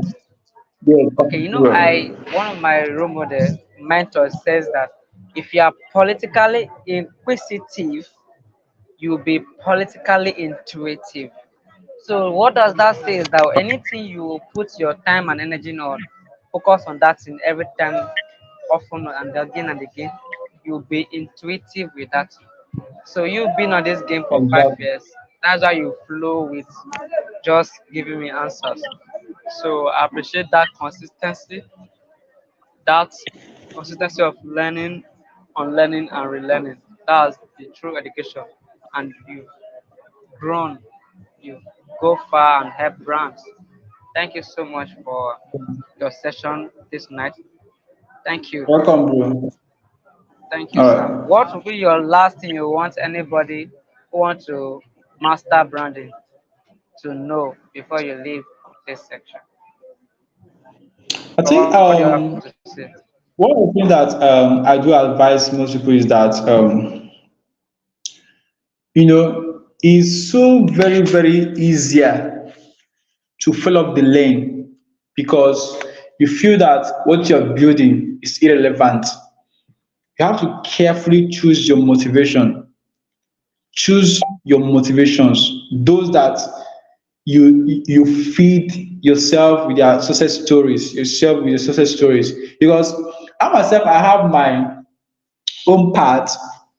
It will be so crazy to be feeding myself with success of those that are not in my lane. I'll feel useless. I'll feel that I'm not even doing enough. I be like, what am I even doing? That's where depression now comes in. That's where you see a lot of people are depressed. I'm not even doing enough. They just consider themselves unworthy. Why they are doing a lot of stuff? They are putting crazy stuff. Their achievements are so insane. They are now feeding themselves with those that are not in their lane. Those that are not in their, let's say that I'm not a musician. I'm not other thing. There are some certain things that I have. I'm not incompetent with. I'm not competent with. And now I'm not seeing other people achieving this effortlessly. And while I have my part, I should be feeding myself the success of those in my past. And now feeding myself the success of those. It will just feel that I think I'm supposed to achieve this thing immediately. You consider yourself useless. So my advice for you is to choose your motivation, choose those you listen to. Don't listen to everybody. I know that so many people have been achieving success. Yes, they're achieving success, but they're not achieving success in your industry. They're not achieving success in your lane. You have to carefully look at those that have achieved success and then follow them. You must not follow every celebrity. Why would you be following every celebrity? It's meaningless. It's not every celebrity you follow. You follow everybody, that's why you'll be confused. That's why you'll be confused on certain things. This person have achieved this, this person have this. They have the lane. That's why you see people will be running around circles. Tomorrow they are this, tomorrow they are this and that. This brand is not working. I've tried to brand myself. There is this client of mine I met some time ago. He's comfortable. He has built a business for over 30 years now. He's been successful. And he was like, we were trying to discuss, and he said that one of the things that made him to stand out in his niche, or maybe that have made him to be successful in his niche, because he stayed long enough. There is this thing that I do tell most people: there is power in staying. You are doing something over and over again, maybe in the 10 years, it's not there's power in staying. Because when you stay long enough, you're not just experiencing failures, you are experiencing a learning environment. You are learning. What will you tell to people that are coming over you, or maybe what will you tell people that are coming under you, that okay, you just fall from heaven and come to success, or maybe you just fall down to heaven and achieve your goals and all that? So they don't care about that. People love stories. It was recently that I discovered this. People crazily love stories, love to know how you go about achieving this thing, because they themselves, they've been trying it. So how do you go about? So they will love to hear your stories. So they don't want stories that will say, God did, yeah, we have been praying, praying, God did. They don't like those stories. They like stories that they want to hear the time you suffered. This is what you did. Because Nigerians, if like, people like gist, everybody like gist. They want to be like, oh, so this guy is how he's been doing. They like gist. So he said that there is power in staying. When you stay long enough, life will test you to the point that okay, this guy have belonged to this. Okay, let me. How do you feel that all these people that have, let's say, all these successful footballers like say Ronaldo and all that? Do you know when this guy started? That somebody will not be comparing himself. Oh, I've been working. Hey God. If you know the effort these guys put in place, now no matter how I think the media is not even doing justice to this. The media will project it in such a way that these guys just achieve this thing immediately. Because outside the media, if you know the kind of work these guys have put in place, the years of experience, the media doesn't show you this. They just show you those things that so those flashy things so that you get triggered and those kind of things.